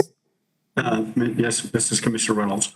Madam Chair, I just want to remind the public that there is a Juneteenth, this Sunday, Juneteenth celebration dinner or dinner if anybody, or lunch, should be lunch if anybody would like to join us. And I think it's important that we show up to celebrate that as well, because there's going to be a lot of great people there and a great speaker as well. So I will be at the event, and I encourage everyone else to join us there as well. Thank you. Madam Chair, if I might note, thank you to Commissioner Reynolds for identifying some of the events. That dinner, and I do really encourage people to attend, it's Saturday evening at the Las Cruces Convention Center, 6 p.m. Sorry, I'll be there.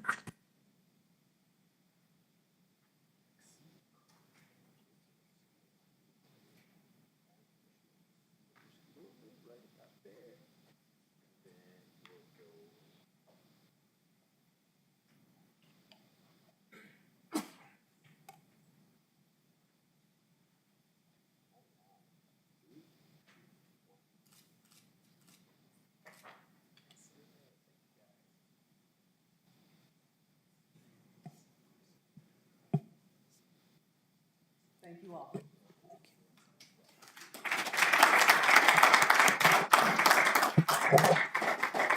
Item number 3, we have the proclaim June as Alzheimer's and Brain Awareness Month in Doña Ana County. Thank you. Thank you, Madam Chair, or Vice Chair. This is Commissioner Reynolds, and I sponsored this, and I've invited Tommy Hernandez, the Public Policy Officer or Director for Alzheimer's Association from Albuquerque, to join us. But before he does, I'd like to say that, I'd like to point out a couple items on the proclamation, which I think are very relevant, and that is that more than 6 million Americans are currently living with Alzheimer's. And in New Mexico alone, well, in other forms of dementia, in New Mexico alone, we have about 43,000. And many times we don't consider the caretakers. And for my own self, I've had the opportunity and the pleasure in many ways to take care of my mother-in-law's, my wife's grandmother, my wife's mother, and my mother, all three with dementia. And I don't know that we always take the time to understand and realize how much of an impact it has on the families and the community and the people that are involved. And this proclamation goes a long way to helping us to understand the important, or the challenges that the families face, and also the people who actually suffer from these diseases as well. So with that, I'd like Mr. Macias to read the proclamation. First, let me make a motion that we pass the proclamation. May I have a motion? So moved. So moved. Second. First motion by Commissioner Chaparro, second motion by Commissioner Reynolds. And then I'd like Mr. Macias to read the proclamation, and then Mr. Hernandez has something to say. Thank you. Whereas the month of June is Alzheimer's and Brain Awareness Month and is recognized worldwide to help increase concern and awareness for Alzheimer's disease and all other forms of dementia. Whereas Alzheimer's disease is an incurable brain disease and the most common form of dementia, and more than 6 million Americans are living with Alzheimer's and other forms of dementia, including 46,000 in New Mexico. And whereas Alzheimer's is a degenerative brain disease that severely affects memory, language, behavior, and overall health, enough to interfere with the daily life and the livelihoods of those living with the disease. 1 in 3 seniors die with Alzheimer's or another form of dementia. It kills more than breast cancer and prostate cancer combined. And whereas Alzheimer's and related cognitive impairing diseases affects family, healthcare systems, and community health resources all across Doña Ana, the state, and nationwide. Whereas the New Mexico Alzheimer's Association offers free care and support programs and educational classes virtually and in person to assist our professional and family caregivers with vital information. And whereas the New Mexico Alzheimer's Association hosts annually a free community event in Doña Ana County to help raise awareness for the disease and critical funding for national scientific research in pursuit of a cure, prevention, or treatment. And whereas according to recent statistics, nearly 12% of residents in Doña Ana County are known to be living with a disease, that number is expected to grow as the population of those age 65 and older grows. And now, therefore, the Doña Ana County Board of Commissioners does hereby proclaim the 14th of June as Alzheimer's and Brain Awareness Month. Madam Chair, a proclamation for the consideration of the Commission, and I do believe that you have members of the audience who are here to address the issue. Go ahead. Thank you, Madam Chair, members of the Commission. My name is Tommy Hernandez. I am the proud Public Policy Director of the Alzheimer's Association here in New Mexico. Off to my left here is Emily Chaddick. She represents our office, our statewide operation here in Las Cruces. So I'm very pleased to be traveling to be with you all today, and it's great to see my colleague Emily here doing such a fine job representing our organization here in this wonderful county. I also want to go ahead and thank the County Commission for proclaiming June as Alzheimer's Brain and Awareness Month. I think we all took very close note of those alarming statistics as Alzheimer's disease continues to rise, not just in Doña Ana County, not only statewide, but also all across our great nation. So we want to go and speak just very briefly about what the Alzheimer's Association's ultimate intent is. And that's simply stated by our vision, and that is a world without Alzheimer's disease. Eventually, we want to be in a place where dementia is a thing of the past, much like many other health conditions once were.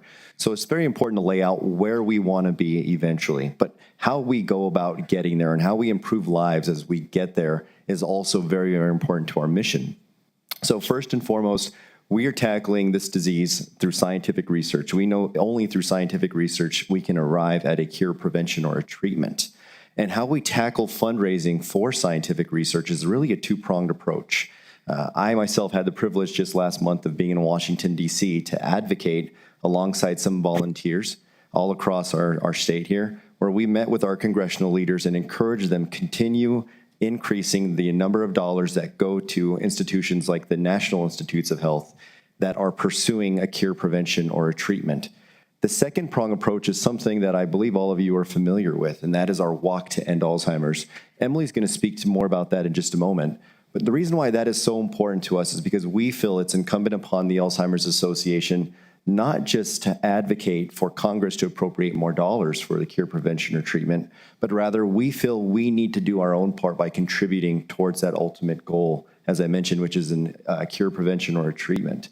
So here to talk a little bit today about the Walk to End Alzheimer's that we host every year in Las Cruces, I'm going to go and introduce Emily, who will take a few more minutes of my time. Thank you so much on behalf of the Alzheimer's Association for proclaiming June Alzheimer's Brain Awareness Month. We also like to extend a very special thanks to Commissioner Reynolds for his leadership, also for sharing his personal story. One thing we've learned throughout our experience in this work is that everybody knows somebody when it comes to dementia. I think that rings true for just about everybody in this room today. Thank you so much, Commissioner. I'll go ahead and hand it off to Emily. Thank you, Tommy. Just wanted to say a quick thing about the Walk to End Alzheimer's. It is happening October 8th at Young Park. We will have check-in beginning at 8 o'clock. 8:30 is pre-ceremonies, and 9 o'clock will be our ceremony. This is a great time to come out and to honor those loved ones that you have lost or honor those ones that are living with the disease. It's an absolutely free event for the community, and invite all of you guys to register a team and to come out and join us. Thank you so much for this opportunity, and thank you for the proclamation. Thank you. So we have the first motion by Commissioner Chaparro. Commissioner Chaparro, second by Commissioner Reynolds. May I have a roll call? Commissioner Ellens? Yes. Commissioner Reynolds? Yes. Commissioner Chaparro? Yes. Vice Chair Murillo? Yes. Chair Sanchez? Yes. Motion passes 5-0.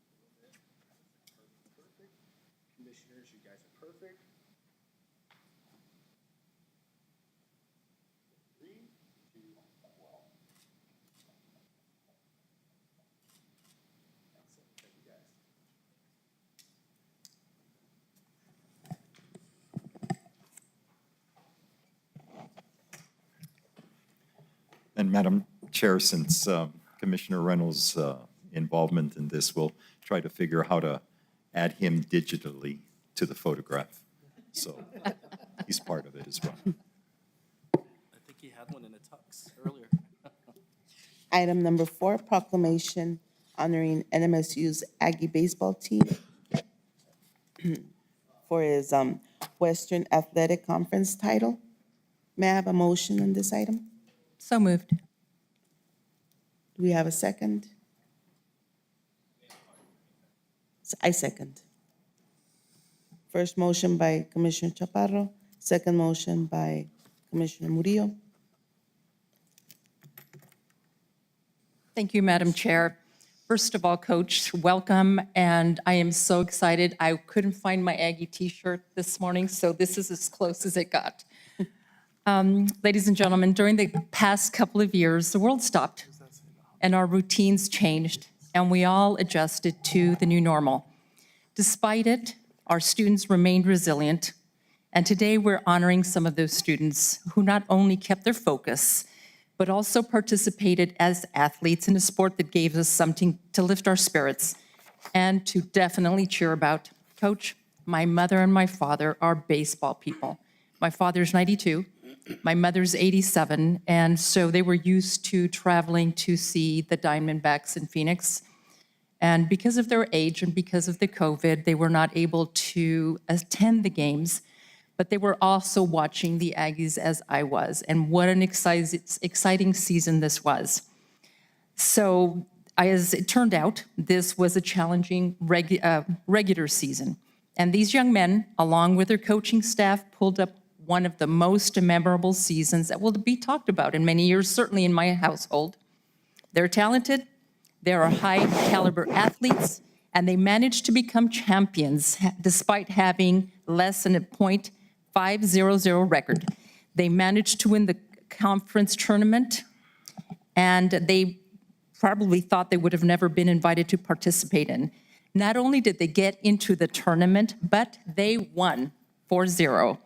We're so proud of you, and we're so proud of your athletes. And we, the commissioners, on behalf of Doña Ana County, want to congratulate you on all your achievements this season, Coach. Your balance of education and sports participation at such high level inspires us to stay determined to keep fighting. So, ladies and gentlemen, I'd like to present to you the baseball coach, Mike Kirby. And may I say, go Aggies.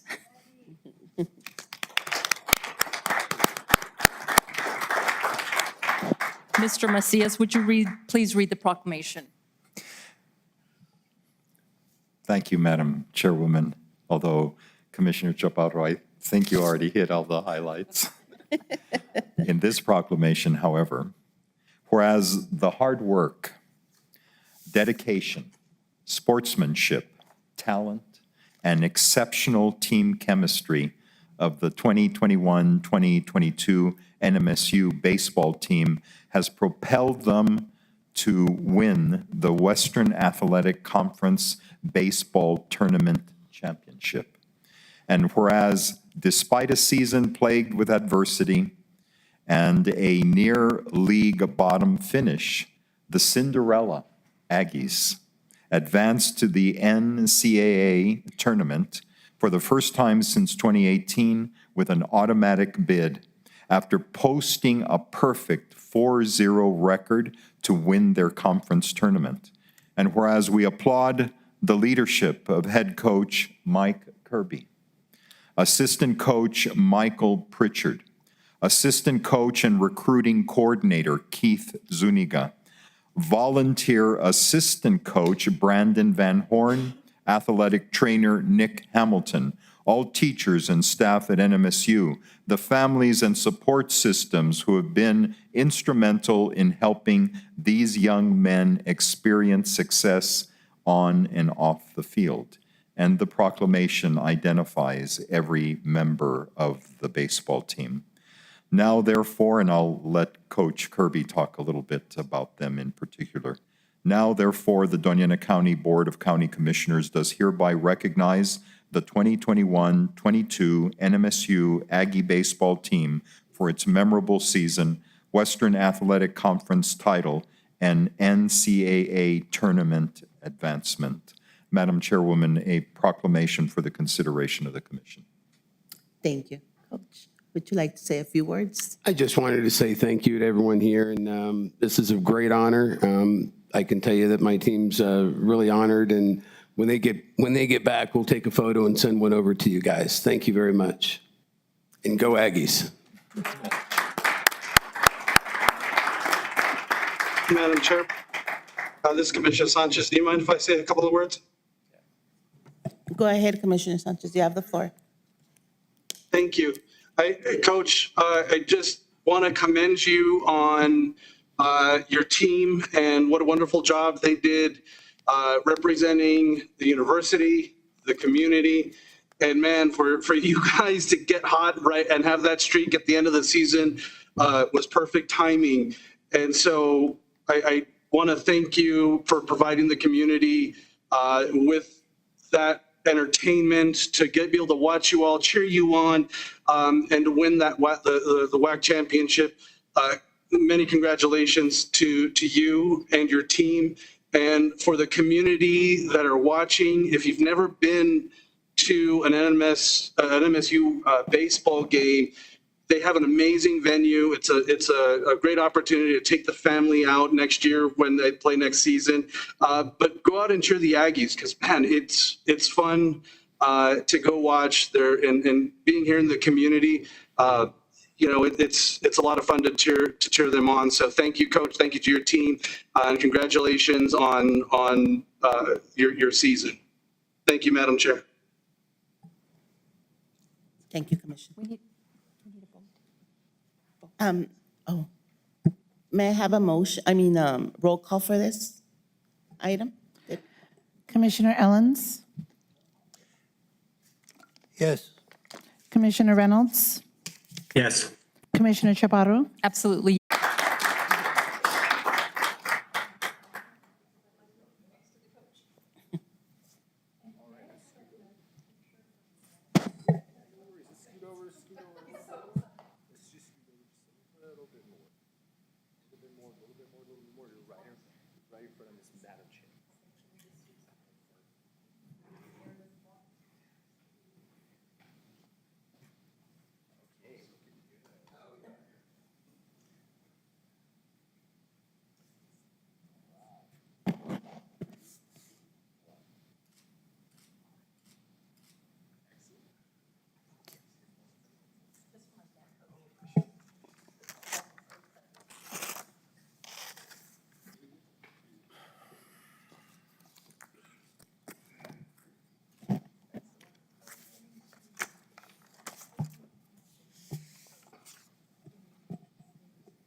Thank you for joining us. So now we're going into the consent agenda on item 5 through 14.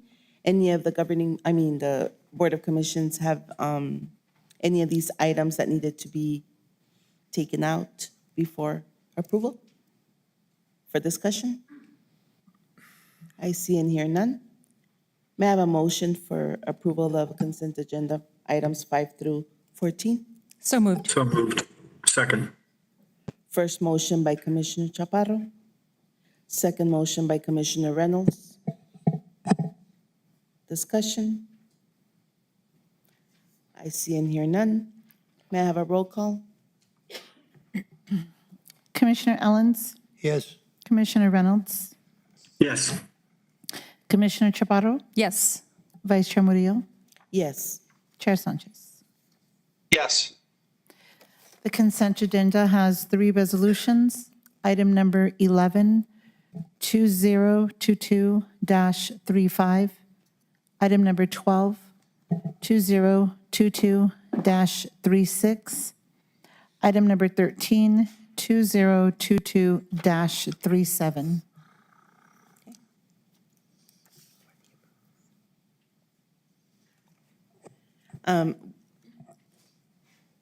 It's been requested to take a 5-minute break, so we'll go into recess. All right, thank you, Madam Chair. A recess for 5 minutes. Yes. We'll be back at 11:01. No, yeah.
Item number 15, the Board of County Commissioners, acting as a county canvassing board, consider and approve the canvass of the election results of the June 7, 2022 primary election and certify the election results. May I have a motion for this item, please? So moved. Do we have a second? I second. First motion by Commissioner Chaparro, second motion by Commissioner Murillo. Discussion. Dr. Askin?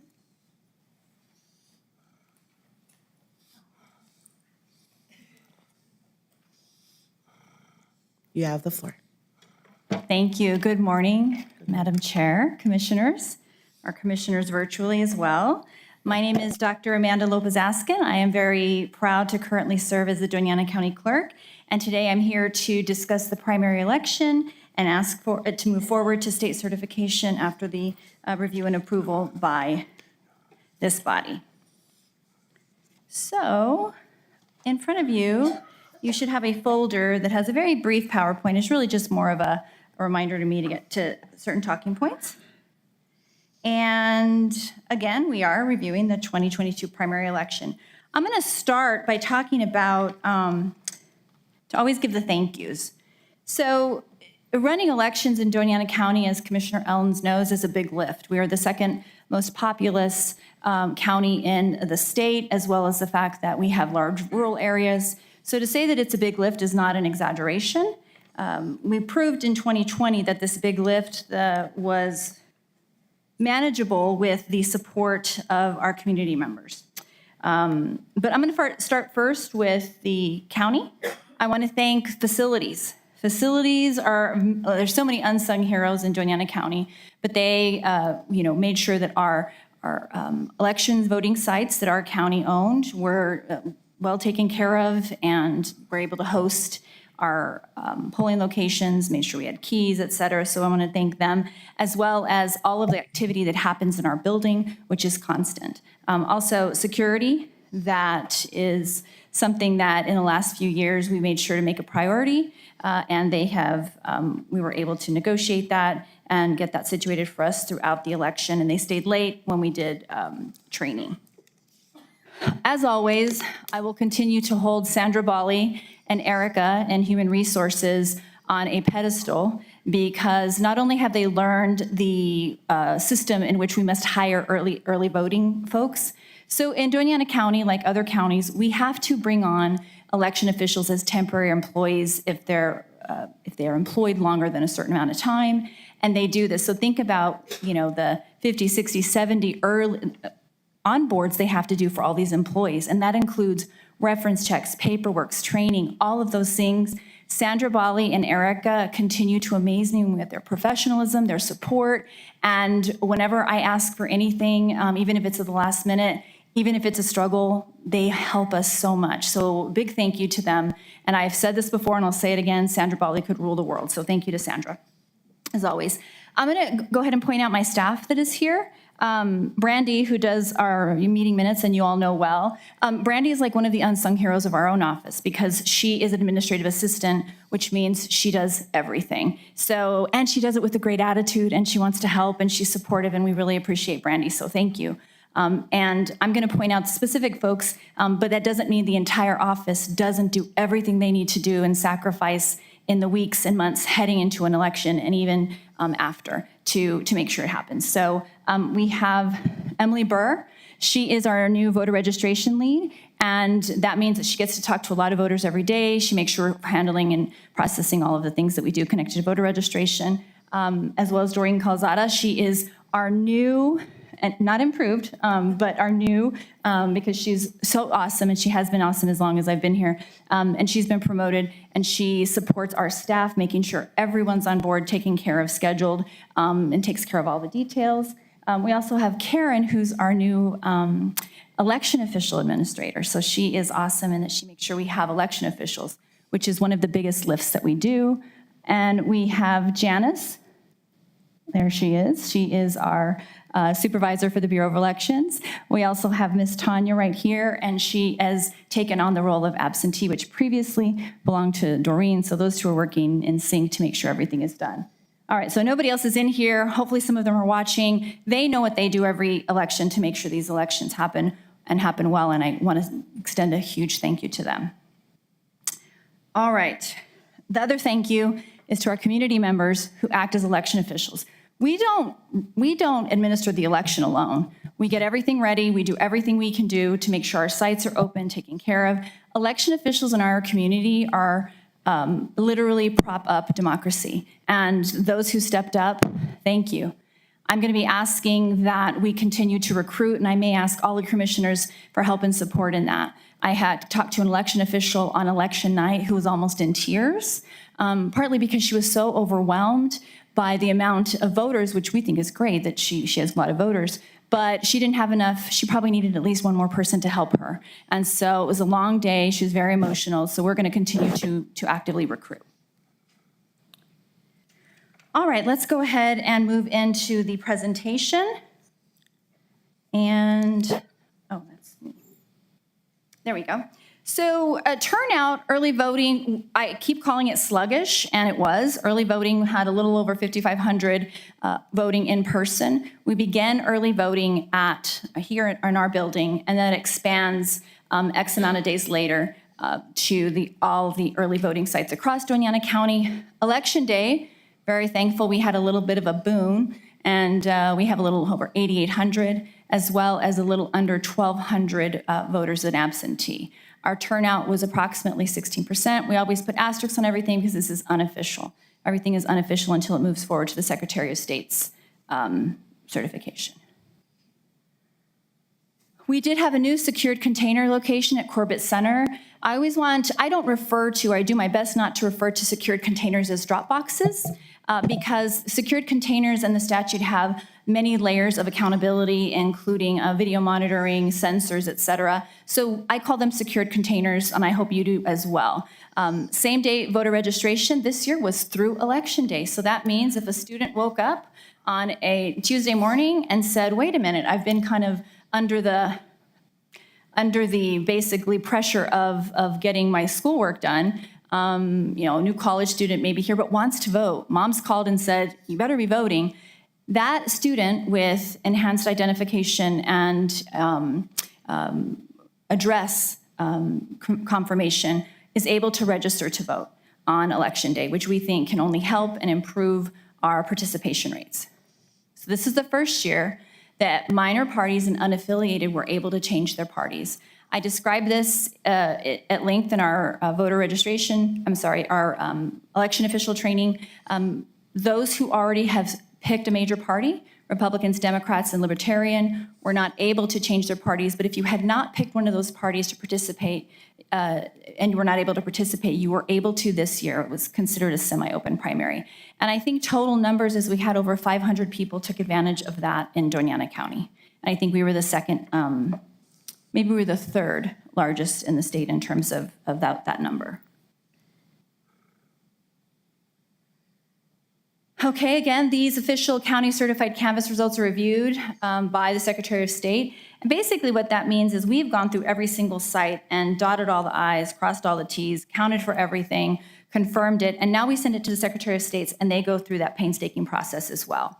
They are scheduled to meet on June 28 and will hopefully move to approve the report of the canvass.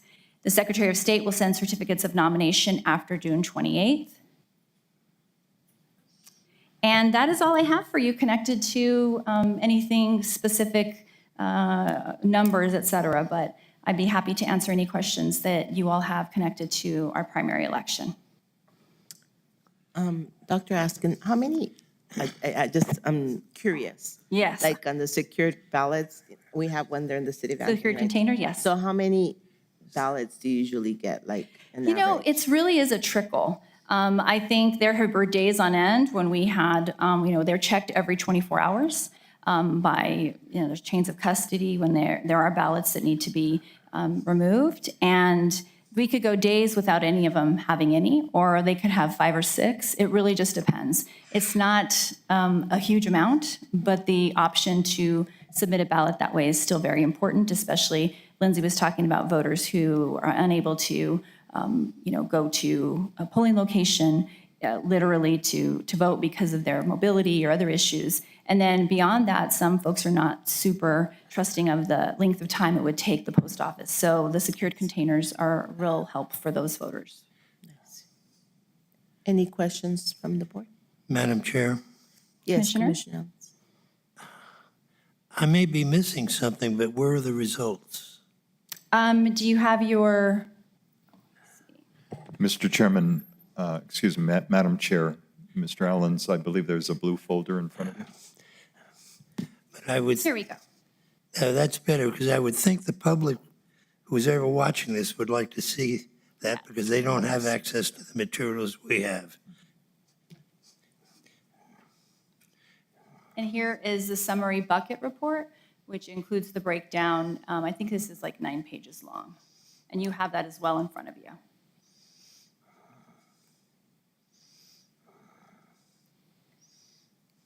And I did email that report as well to each of you yesterday. Did you finish the scroll, though? Oh, would you like me to continue? So everybody can see what the results are in each race?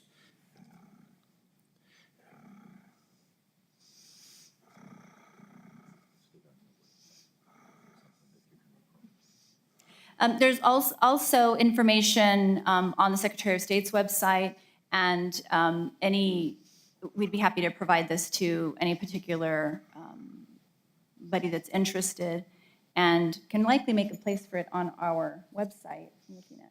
So, well, yeah. And of course, this was completed yesterday. Completes the scroll. Any other questions from the board? Madam Chair, Commissioner Ellens? perhaps you received the same letter that we did, which was not to approve the canvass today in order to have the public gain confidence in our electoral system. And the reason for us refusing to approve the canvass today was 3 procedural steps that seem to be taken, including a total recount, hand recount of the ballots, plus 2 other steps, the nomenclature of which I don't recognize under state election law. Did you receive the same letter? I don't believe I did, although I have seen various other counties across New Mexico who have had these exact same meetings with many individuals who have expressed that as well. So I don't know specifically what you're referring to, but I'm not surprised that you received that. And I can't speak to them because I don't know what they are specifically. But So we have no discretion in terms of what, sir? under state law? To deny the certification? I'm here for your approval, your review of it. It's up to you how you vote, obviously. At that point, it would move to likely a court of law, and then it would be decided at that point. Well, in fact, we have no discretion. Well, I didn't want to say that specifically, but this is somewhat of a ministerial process in terms of this moves it on to the next process, which is the state certification. Have you responded to any of the authors of those letters? I received, frankly, very few personally to me. I understand you all have received claims via email connected to the election. I can probably guess some of them based on some of the assertions that have been included on social media or things like that, even veiled threats to myself, that kind of thing. But I have not specifically, didn't necessarily receive the same emails you did. I have nothing further. Thank you, Commissioner Ellens. I move to approve the canvass as submitted by the clerk's office. Yes, I'm just, because we already had made a a motion on this item? Do we have any public input? Madam Chair, if I may, Yes. are we still joined by Commissioner Reynolds and Commissioner Sanchez, or did we lose them completely? Let me see if I can. No, And they're if there. they I have believe that anything they're to still say? online. They're still there. Okay. Yes, Commissioner Reynolds is visible, and Commissioner Sanchez, I believe, is still participating. I think just to Commissioner- indicate that he's present. Commissioner Sanchez, you are, we can't hear you if you're trying to speak. So. No, that was Commissioner Reynolds, but Oh, okay. just to acknowledge that he's still participating.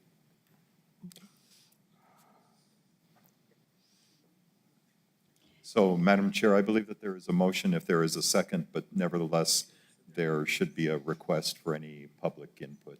And Commissioner, if I may? Yes. Request the, I guess, point of privilege that if necessary, if I may, respond to any of the public comment. Generally, that's not done, and I wouldn't comment to anyone specifically, but in a general sense, I would like to reserve the right to respond prior to the vote for approval. Yes. Thank you. And Madam Chair, I believe we had a motion. I don't think we've ever had a second. We had the motion by Commissioner Ellens. The second was by me. Okay, thank you. Anyone would like to speak? And please state your name as well.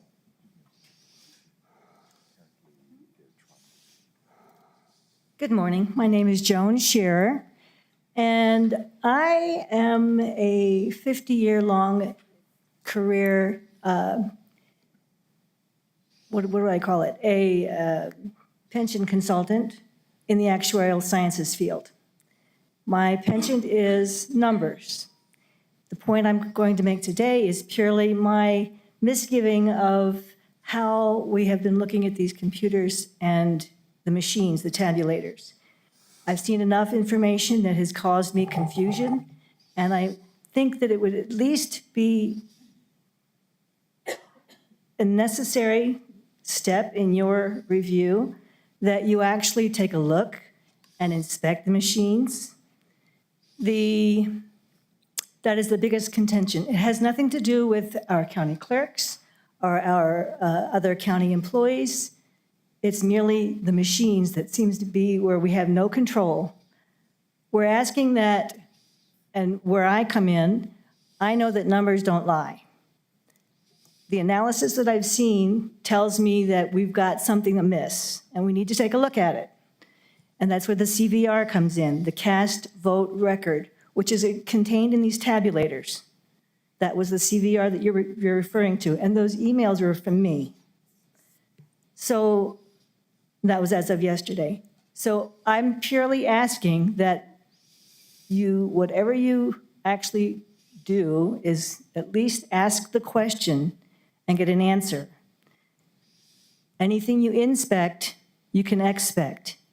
Otherwise, you're just getting just a vote of confidence, which really has no basis.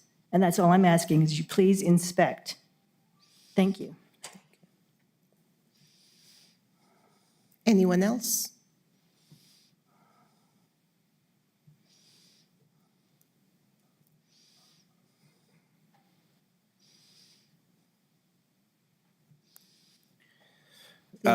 Good morning. My name is Lucas Herndon. I'm a resident in District 3.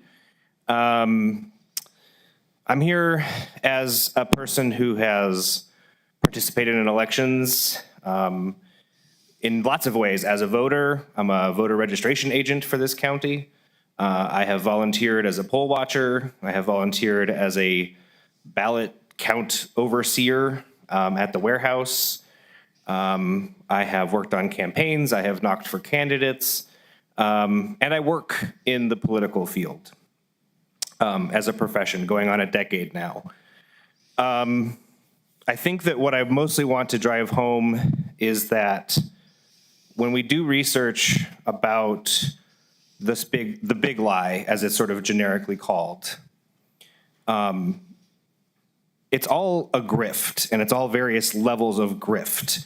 And the people who are caught up in the disinformation and the misinformation about so-called voter fraud are being built for dollars by people who have no care one way or the other about the outcomes of elections in communities like Doña Ana County, they're only interested in selling those people products, whether it's a sticker or an access to a website, or supporting candidates in other places.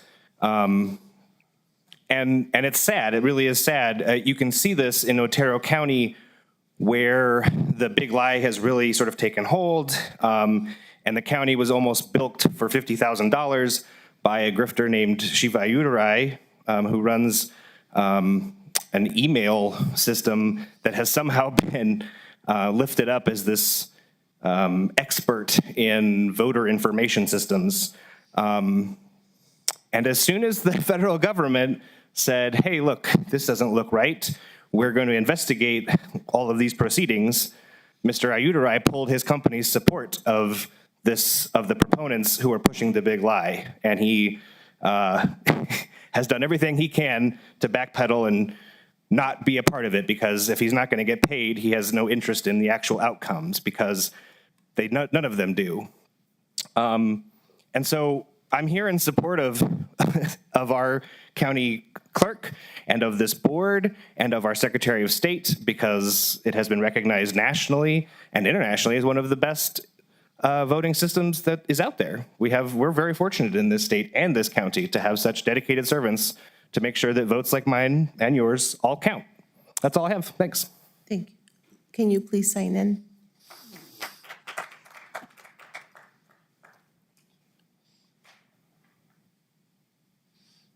Go ahead. Oh,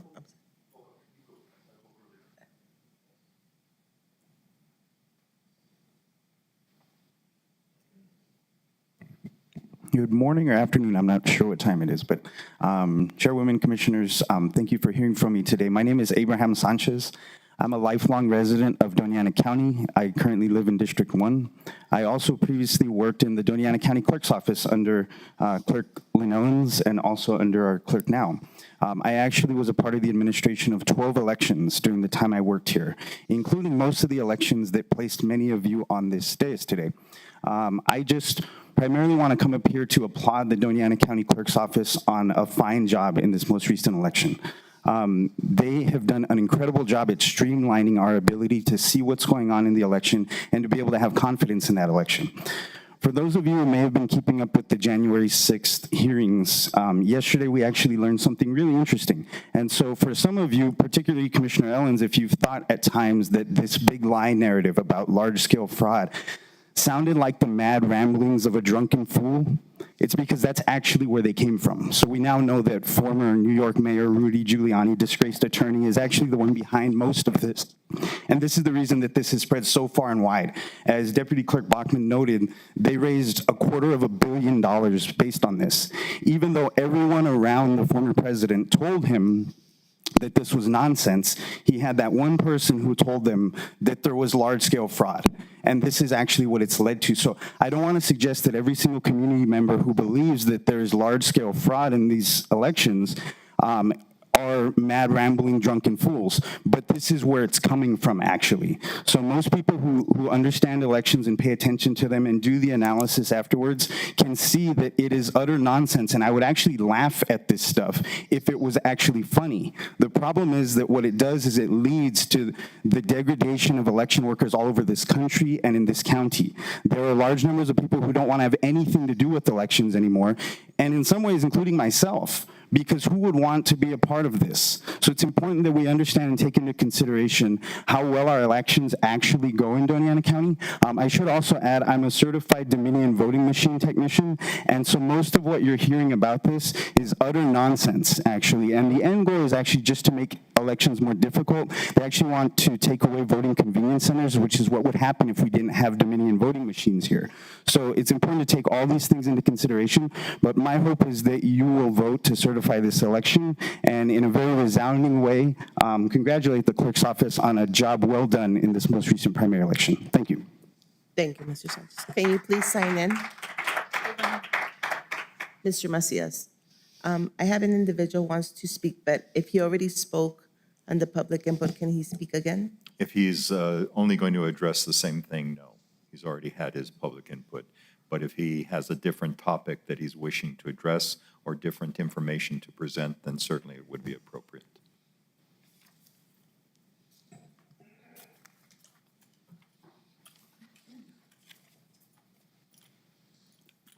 Okay, my name is Rick Arnaud, and I have some different information Okay. to present. In the New Mexico Audit Force report that day, that Professor Clarence and Aaron did, a lot of people in this community in southern New Mexico are in that. I made an infinitesimal little contribution to that. But one thing I did was, I'm a registered professional engineer in the state of New Mexico.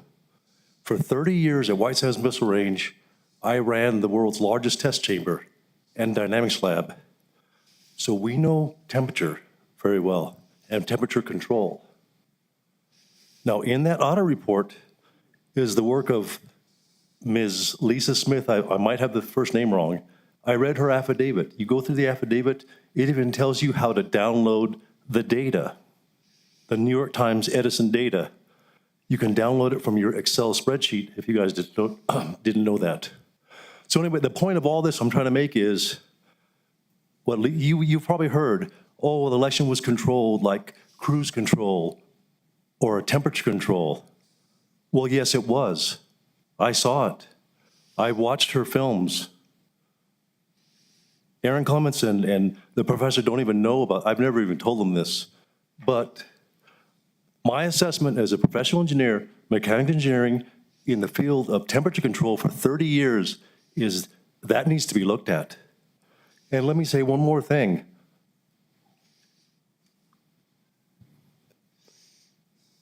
About the state auditor. You know, the report has been out 6 months. He could have audited it. He's got some smart guys there. Auditors. Why wouldn't he and the Secretary of State put it all to rest? It's been out there 6 months. They never audited the results. They called Rachel Maddow. They called them the Daily Beast to come down here and smear New Mexicans. I was one of them, and some people in here were also. All we want is you hear the other side of the story. I've got the video, 2,000 Mules, if you guys would like to see it. I think you should see it and make up your own mind. There is a thing going on right now in this country where, no, you can't see this. You can't see their side. They're bad people. Well, we're not. So, thank you. Sign in again.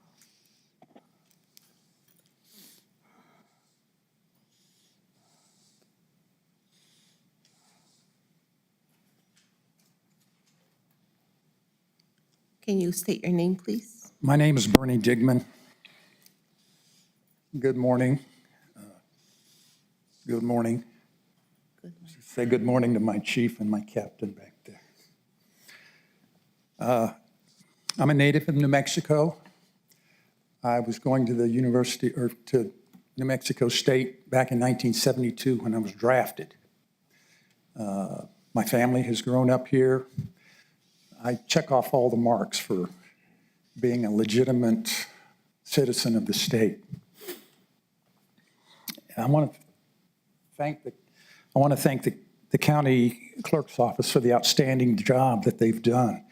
And I appreciate your tolerance and your professionalism in the incessant harassment and questions that you have answered accurately regarding elections and the damn machines and the boxes and the count. That will never stop. This isn't about the accuracy of an election. This is about people who are unhappy that the people they support aren't in power. This is about people who think they know better than we, the people. And when they didn't get their way and they didn't show up enough at the polls to win the election, this is their next step. This is what they want to do. I very much am in favor of your certifying this election. There are no unanswered questions. This thing has been litigated 60 times in different states in the United States, and they've lost every single time asking the same questions, making the same innuendo, and suggesting that people are somehow cheating. They're not. These were fair elections, and we need to certify this thing and get on with it. To not certify this lends credibility to one of the biggest hoodoos and scams that we have seen in our country. Don't legitimize this nonsense. It's just like Bill Barr said, who was the Attorney General, and I won't use his exact words, but you know what he said about the whole thing. It's BS. So I would ask you not to allow any legitimacy to these claims, and particularly to David Clements. Can I mention a name? To David Clements and his wife, Erin, who I've known for 15 years. They were a customer of mine when I ran a coffee house here for 22 years. Do not give them the legitimacy of showing up here and presenting their nonsense, because it will never end. No matter what your answer is, no matter how accurately you show the vote was done, it will never end. That's not what they're interested in. They're not interested in accuracy of vote. They couldn't care less about the election outcome. What they want to do is throw suspicion and doubt and fear onto our institutions. Don't let them do that. Thank you.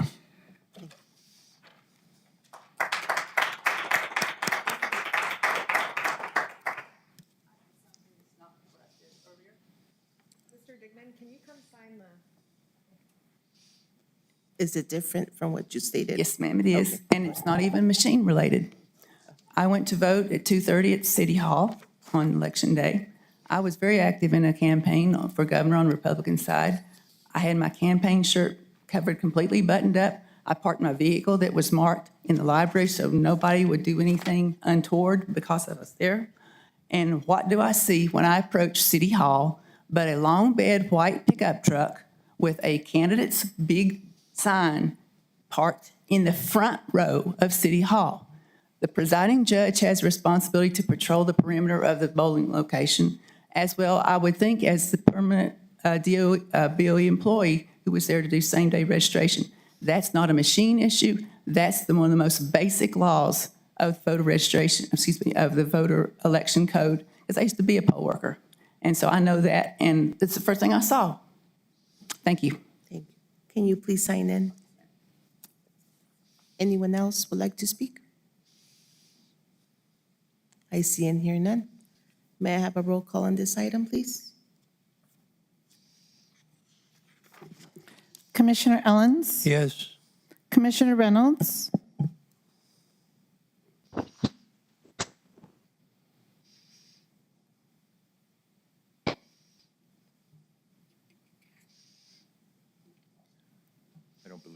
I don't believe that we have Commissioner Reynolds Okay. with us. Where did it say his name, though? Commissioner Chaparro? Yes. Vice Chair Murillo? Yes. Chair Sanchez? Manny we have with us.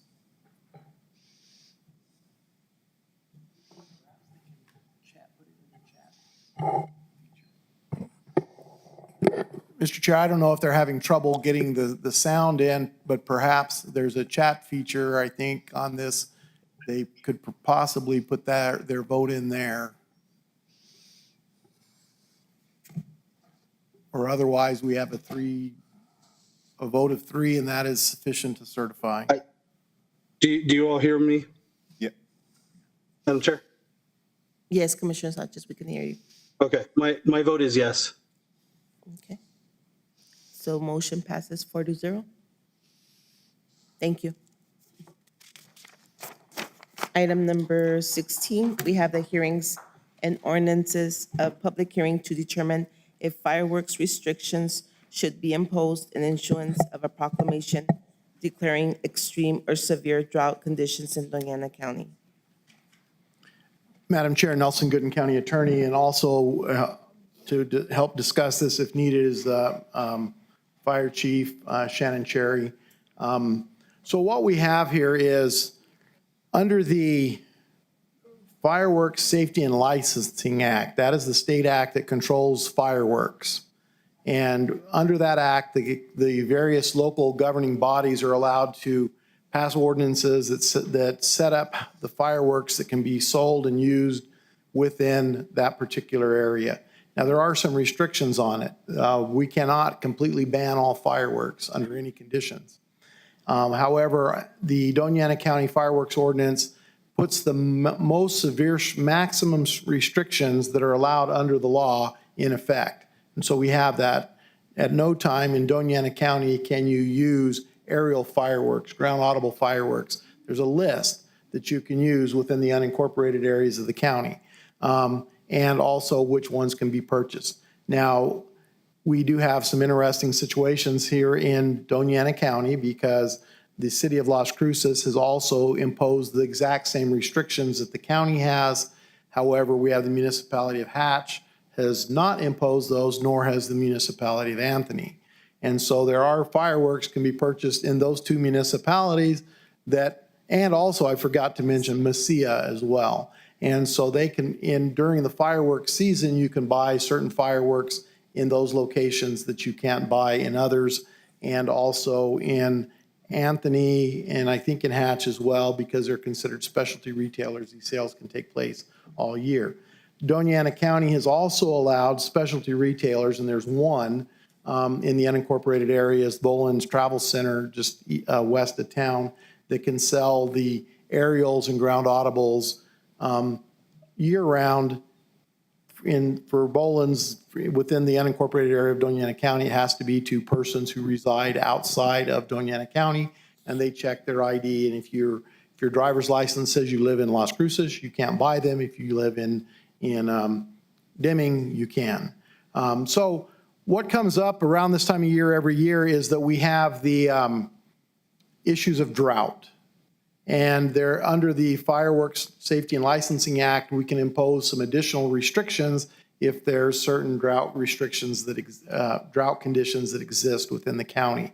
Now, the only restriction additionally that Doñana County can impose on it, because we already restrict the sale and use of fireworks, of the aerials, the audibles, the ground audibles, and some of the others, the only additional restriction that we can impose on them is that they have to be used, the ones that can still be used, have to be used only in areas of barren ground, paved areas, or places where there's a readily accessible water source. And that's what we're asking to do. Governor Lujan Grisham issued an executive order in April urging all counties, municipalities, and other local governments to put in the most restrictive firework restrictions possible to help to address the drought issues that we have within the state. Doñana County is in a 100% drought condition, the entire county. Some areas at a greater drought than others, but according to the Integrated Drought Information Center, 97% of Doñana County is in severe drought, 90% in extreme drought. So we're in a very drought condition right now in Doñana County, and the whole state of New Mexico is in a state of extreme severe drought. So what we're asking is that this commission go ahead and impose those additional restrictions that we can. I'm asking, in the proposed proclamation, it also is asking, it would propose to limit the sales by the specialty retailers in the unincorporated areas during this time period. It's a 20-day time period that is allowed to be done, that we would restrict the sales at the specialty retailers during this period of time between now and the 4th of July. Now, I know Mr. Kit Johnson is here from Boland's. I'm sure he's going to get up and ask you to not restrict him from selling certain fireworks that he's allowed to sell as a specialty retailer. Last year, we proposed the same, that be restricted. He convinced the BOCC to allow him to continue the sales. I would suggest to the commission that this year, due to the extreme drought conditions that exist in the state, that we restrict those sales during this time period at the specialty retailers as well. And the reason being a couple of things. The entire state of New Mexico is in extreme drought. We hear every day about the fires up north.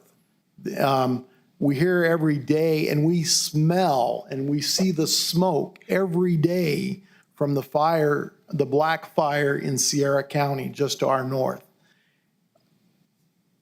It is an extreme situation right now. And even though the fireworks that Mr. Johnson's store sells have to be sold to individuals that can prove they don't live within Doña Ana County, they're going to be taken to somewhere within this state and used.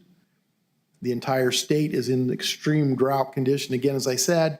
And also, there's a note we got from an individual on by email this morning talking about wanting to restrict fireworks.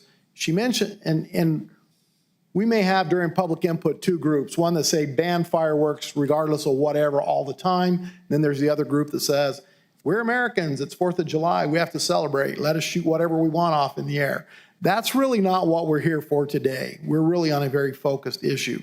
But this individual also pointed out that when we were evaluating and passed the short-term rental ordinance, this individual had come in and complained about a short-term rental where multiple individuals were there and they were shooting off fireworks. The likelihood is those individuals did not have a Doña Ana County address on their driver's license and could buy the fireworks potentially from Boland's or others. And so that is a concern as well. So what we're asking the commission to do at this point in time is to adopt this proclamation and declaring that there is extreme drought, severe drought within the county, and impose the maximum restrictions allowable on all fireworks so that the fireworks could only be able to be used then in areas, the barren ground, pavement, readily accessible water source, and only the ones that are allowed, the non-aerials and the non-ground audibles. And that we also, for this very short period of time, include that restriction to the specialty retailers and then incorporated areas. If you have any questions. Nelson, I have a question. So in state statute, the safe and sane fireworks are allowed. So that's what Doña Ana County has right now. Correct. So what restriction? To restrict that, or you're just restricting the audible aerials? Okay, the safe and sane that they're referred to, those are allowed in Doña Ana County in the unincorporated areas. They will continue to be allowed in the unincorporated Doña Ana County. The restriction that adds on to those use of those is that they be on barren ground, paved areas, or that there be a readily accessible water source. The other restriction, though, because Doña Ana County does not allow the sale of the aerials and the ground audibles except by a specialty retailer. And that's pursuant to state statute to allow that to happen.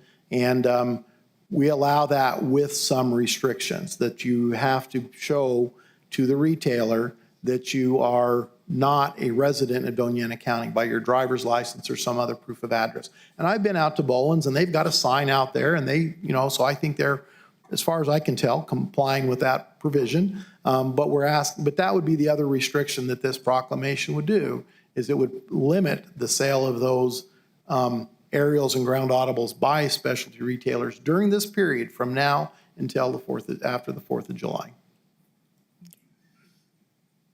Any other questions from the board? Madam Chair? Yes, Commissioner Allen, you have A question for the fire department. Chief, are there any plans to to station department personnel in those areas abutting the Texas line that are notorious for people coming over and using our land to satisfy their primal instincts? Madam Chairman, Commissioner, that's correct. With some modifications to the same plan that we had last year with some lessons learned, we will have additional staffing on the night of the 4th of July and the weekend leading up, since the 4th is on a Monday this year, with additional staffing, both career and volunteers in the Chaparral and the Santa Teresa areas, and along the highly agriculture areas, the River Valley, where we typically we have those incidents of brush fires as a result of fireworks. Is the Sheriff's Department on alert as well? Madam Chair, Commissioner, yes, last year we worked closely with the sheriffs, with DASO, to coordinate our efforts in how we responded to fireworks-related 911 calls or calls for any concerned citizens that were calling about them. Okay, thank you. Any other questions from the board? Madam Chair, it's Commissioner Sanchez. Yes, Commissioner Sanchez, you have the floor. Thank you. I know, for what it's worth, not so much a question, but just a comment that I know. I think while we may not have so many trees or have a forest area in Doña Ana County, I have seen where we've had seems like to me a larger number of brush fires that have occurred across the county. I know a couple of weeks ago when I went out for my community meeting in Rincon, there was a fire out along the river there. We've also had a small one, from what I understand, in Doña Ana. And then also along NM 404 going into the Anthony Gap. And I'm sure there's others that I've missed, but I think those are the three that come to mind. And while I know we generally have them that occur every year, it just seems like we've had a higher occurrence happening. And I think, as Mr. Gooden said, while he was introducing the resolution or the ordinance, with us having such severe drought conditions, I'm in complete support of this item as written, without any amendments or modifications. So, thank you, Madam Chair. Thank you. Do you have any public input? Please state your name. My name is Kit Johnson. Madam Chair, Commissioners, thank you for your time. I am the Director of Operations with Boland Travel Centers, and thank you, Mr. Goodman, for your kind introduction. I certainly appreciate it. We had a similar situation last year, quite honestly, and y'all were kind enough to allow us as a company to continue to sell aerial fireworks to non-county residents. The current ordinance that's in play in Doña Ana County right now is quite restrictive, which is good, and certainly in times like this when it is rather dry. Last year it was dry as well, and we're in similar situations as we are right now. We are the only specialty retailer in Doña Ana County, so by virtue of that, we get to sell fireworks year-round. We are restricted in that we do not sell aerial fireworks to Doña Ana County residents. This, in many ways, and certainly I want to be very careful here because I have a tremendous high regard of respect for our fire protective personnel and so forth, and certainly for the county. But quite honestly, within just a few days, there's going to be tents showing up in Mesilla. There's going to be tents showing up in Anthony and likewise in Hatch. And while we restrict aerial fireworks from being sold to Doña Ana County residents, Doña Ana County residents will be buying aerial fireworks in all of these various municipalities. So it almost seems as though this particular ordinance and this proclamation would restrict only us as a singular business within the county. We are very diligent in making sure we don't sell to Doña Ana County residents. I would argue what Mr. Goodwin said only in the sense that probably 90% of the people that we sell to on a day-to-day basis are not even state residents, but rather non-state residents that are traveling from one end of the country to the other end of the country. So by virtue of the very definition of a specialty retailer, our primary business is tourism, which is certainly what we do. Fireworks happen to contribute roughly 25% of our sales, and certainly during June and July timeframe, they represent even more than that. So as a result of that, if I thought for a second that this proclamation would change the landscape of what is actually going to happen in the next 10 to 15 days, 20 days, then I wouldn't be here arguing for the fact that we would like to continue to sell aerial fireworks to non-county residents. Because very honestly, within, as I said, the next few days, Doña Ana County residents will be acquiring aerial fireworks and will be using those within Doña Ana County. So by that, we would like to humbly ask that you allow us to continue to do what we've been doing. We do a good job of it. To my knowledge, we've not ever had any complaints issued against us. It was nice of Mr. Gooden to go out there and actually test us, to check us out.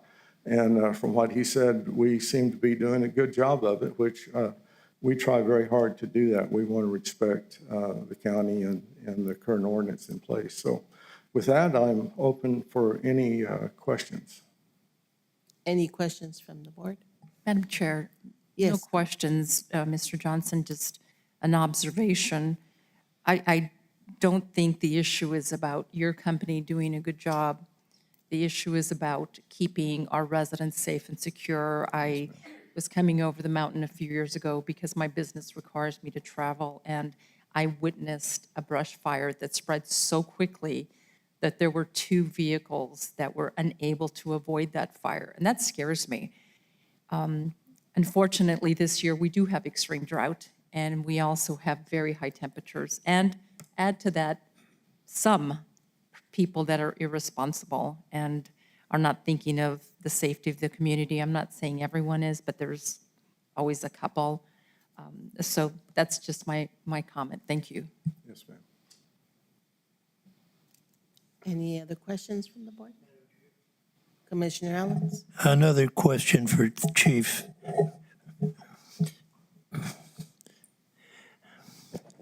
Chief, pretty soon we're going to be seeing firework stands set up in vacant lots throughout the county.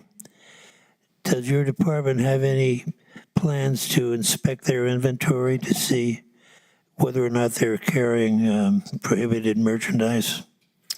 Madam Chairman, Commissioner, that is correct. Those fireworks stands that set up in the unincorporated areas of the county are required to apply for a permit, and then we approve those permits and then are obligated to go out there and follow up with inspections during that time. And we actually increase our inspection staff during this period to ensure that those stands are complying. Okay, thank you. Any further questions? Commissioner Sanchez? No, ma'am. Thank you, Madam Chair. Madam Chair, Yes, Mr. Macias. I do have a public input to read. Okay. All right, so we were provided this earlier today. This comes from Miss Linda Worley, who resides at 4215 Superstition Drive. Banning fireworks sales is good, but that doesn't speak to firing them. Fireworks are available in Texas on tribal lands. Also, a ban or ordinance is ludicrous if the sheriff's deputies know nothing about it, as we were told last year, or do nothing to enforce it, as happened on 2 occasions last year. The bans need to be on firing fireworks, and it must be enforced. Otherwise, it's meaningless and does nothing. Complaints were made by us and several neighbors last year to the owner of the short-term rental across the street where over 50 people were gathered and were firing large aerial fireworks that were hitting our house and landing in our yard. We were never able to reach the owner. We called the local property manager who, the one time she answered the phone, said she had informed the renters, but did nothing when they were in the street shooting off huge aerials. Our calls to the sheriff were not responded to. 3 days later, I got a call from a man who I thought was a deputy, but who turned out to be an environmental codes person who told me that unless I had a video of the people shooting off the fireworks and video of those fireworks actually hitting the house, that nothing could be addressed. I had wanted to file a complaint for the record, but was told I could not unless I had the video proof. We and our neighbors felt like we had no protection or recourse. The ban needs to be on the firing of the fireworks. Thank you. Do we have anyone else? Public? Madam Chair, do we have a motion pending? No, we don't. So may I have a I motion? move acceptance of the proclamation. Second. First motion by Commissioner Ellens, second motion by Commissioner Chaparro. Further discussion? I see and hear none. Roll call? Commissioner Ellens? Yes. Commissioner Reynolds? Commissioner Chaparro? Yes. Vice Chair Murillo? Yes. Chair Sanchez? Yes. 5-0, motion passes. Thank you. Item number 17, may I have a motion for approve final plat for the Melodies subdivision? So moved. Second. First motion by Commissioner Chaparro, second motion by Commissioner Ellens. Discussion. You may proceed. Thank you, Madam Chair. This is a request for approval of a final plat for the Melodies subdivision. On August 13th, 2019, the BOCC approved the preliminary plat along with a master plan for approximately, it's a little over 22 acres. The applicant is here now requesting the final plat. This is the subject area, which encompasses the master plan and phases 1 and 2. You can see it's here off of Baton Memorial on Holman Road in Stanley. And it's 2 phases, phase 1 and phase 2, 101 lots in phase 1, 59 lots in phase 2. And the lots range in size from a little over 0.1 to a little over 0.3 of an acre. There was proper notice, both mailed and posted on the site and published in the newspaper. We do have some minor comments from Flood and Engineering with just some minor corrections. Both subdivisions are substantially complete with the exception of the electrical infrastructure. The developer has had delays from the electric company. My understanding is that they've had some delays with the arrival of some parts that are needed to complete that infrastructure. Because of those delays, they're asking for us to proceed with the approval of the final plat. They do have a financial guarantee that's filed with the electric company, and we've agreed to move forward with that contingency. While they will be able to file the plat and request building permits, we would not be able to issue any certificates of occupancy or even do rough-in inspections until they have that electrical power. So at that point, they would not be able to close on any of those homes, but it would allow them to at least get started while they're waiting for the electric company. They do have representatives here. They may have an update on the status of that infrastructure. At this point, that concludes my presentation. Christina, I have a question. How many square feet is the properties, like the lots? I'm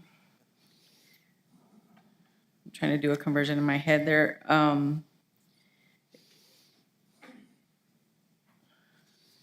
Better ask do you want to respond to that question? The size of the lots, in square feet?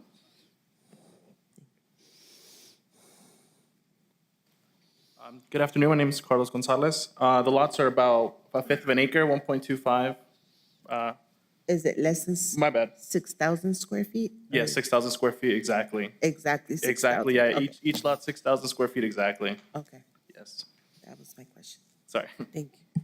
And Madam Chair, I do have a question of Mr. Gonzalez. Mr. Gonzalez, that is in District 4. Yes. And I know not any complaints to you, but I've had other complaints from residents regarding when the ground is being prepared for the building of homes, that there's not a control of dust. And we've been having a lot of wind lately. And so there's a lot of blowing dust when the ground has been exposed and bush and shrubbery has been removed. So what are you all intending to do in that regard? The contractor is completely out of the site because they met substantial completion, so they're not responsible for it. It's dependent on the owner of the property to maintain erosion control and everything. We had an agreement with the county engineer to control erosion control, especially on a dirt pile we have there. We're supposed to water it and maintain a berm around it in case any erosion from weather comes through. It's on the owner obligation to go through there and wet the site every once in a while, especially the dirt berm.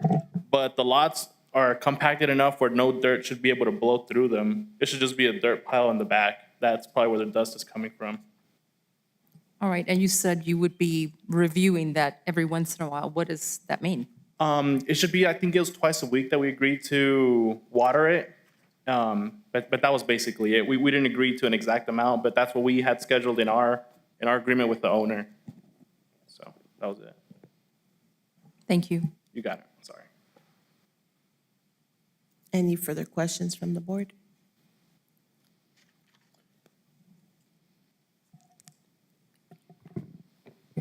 Are there any other questions for me?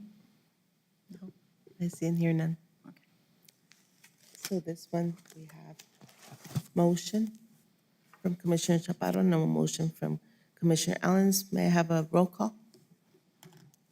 Commissioner Ellens, Yes. Commissioner Reynolds, Commissioner Chaparro, Yes. Commissioner Sanchez, Yes. Yes. Sorry. Chair Murillo. Yes. Sorry, Commissioner Sanchez. No worries. I just heard my name, so I figured I'll go. Thank you, Madam Chair. Motion passes 4-0. Thank you. Thank you. Christina. Item number 18, we have correspondence received by Doña Ana County. Brandy, do we have any correspondence today? Yes, we do. Estate of Cristina Garcia versus Doña Ana County. Gadsden Independent School District versus Doña Ana County. Sandia Vista LLC versus Doña Ana County. Thank you, Brandy. So now we have to go into closed session.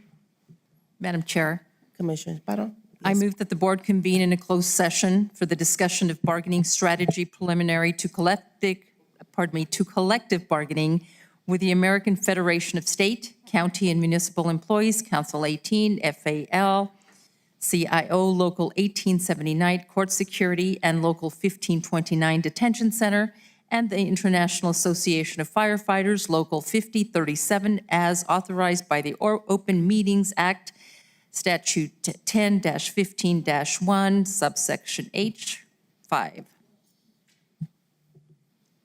First motion by Commissioner Chaparro. Do we have a second? I second. May I have a roll call to go into closed session? Commissioner Ellens, Yes. Commissioner Reynolds, Commissioner Chaparro, Yes. Commissioner Sanchez, Yes. Chair Murillo. Yes. So now we're going into closed session.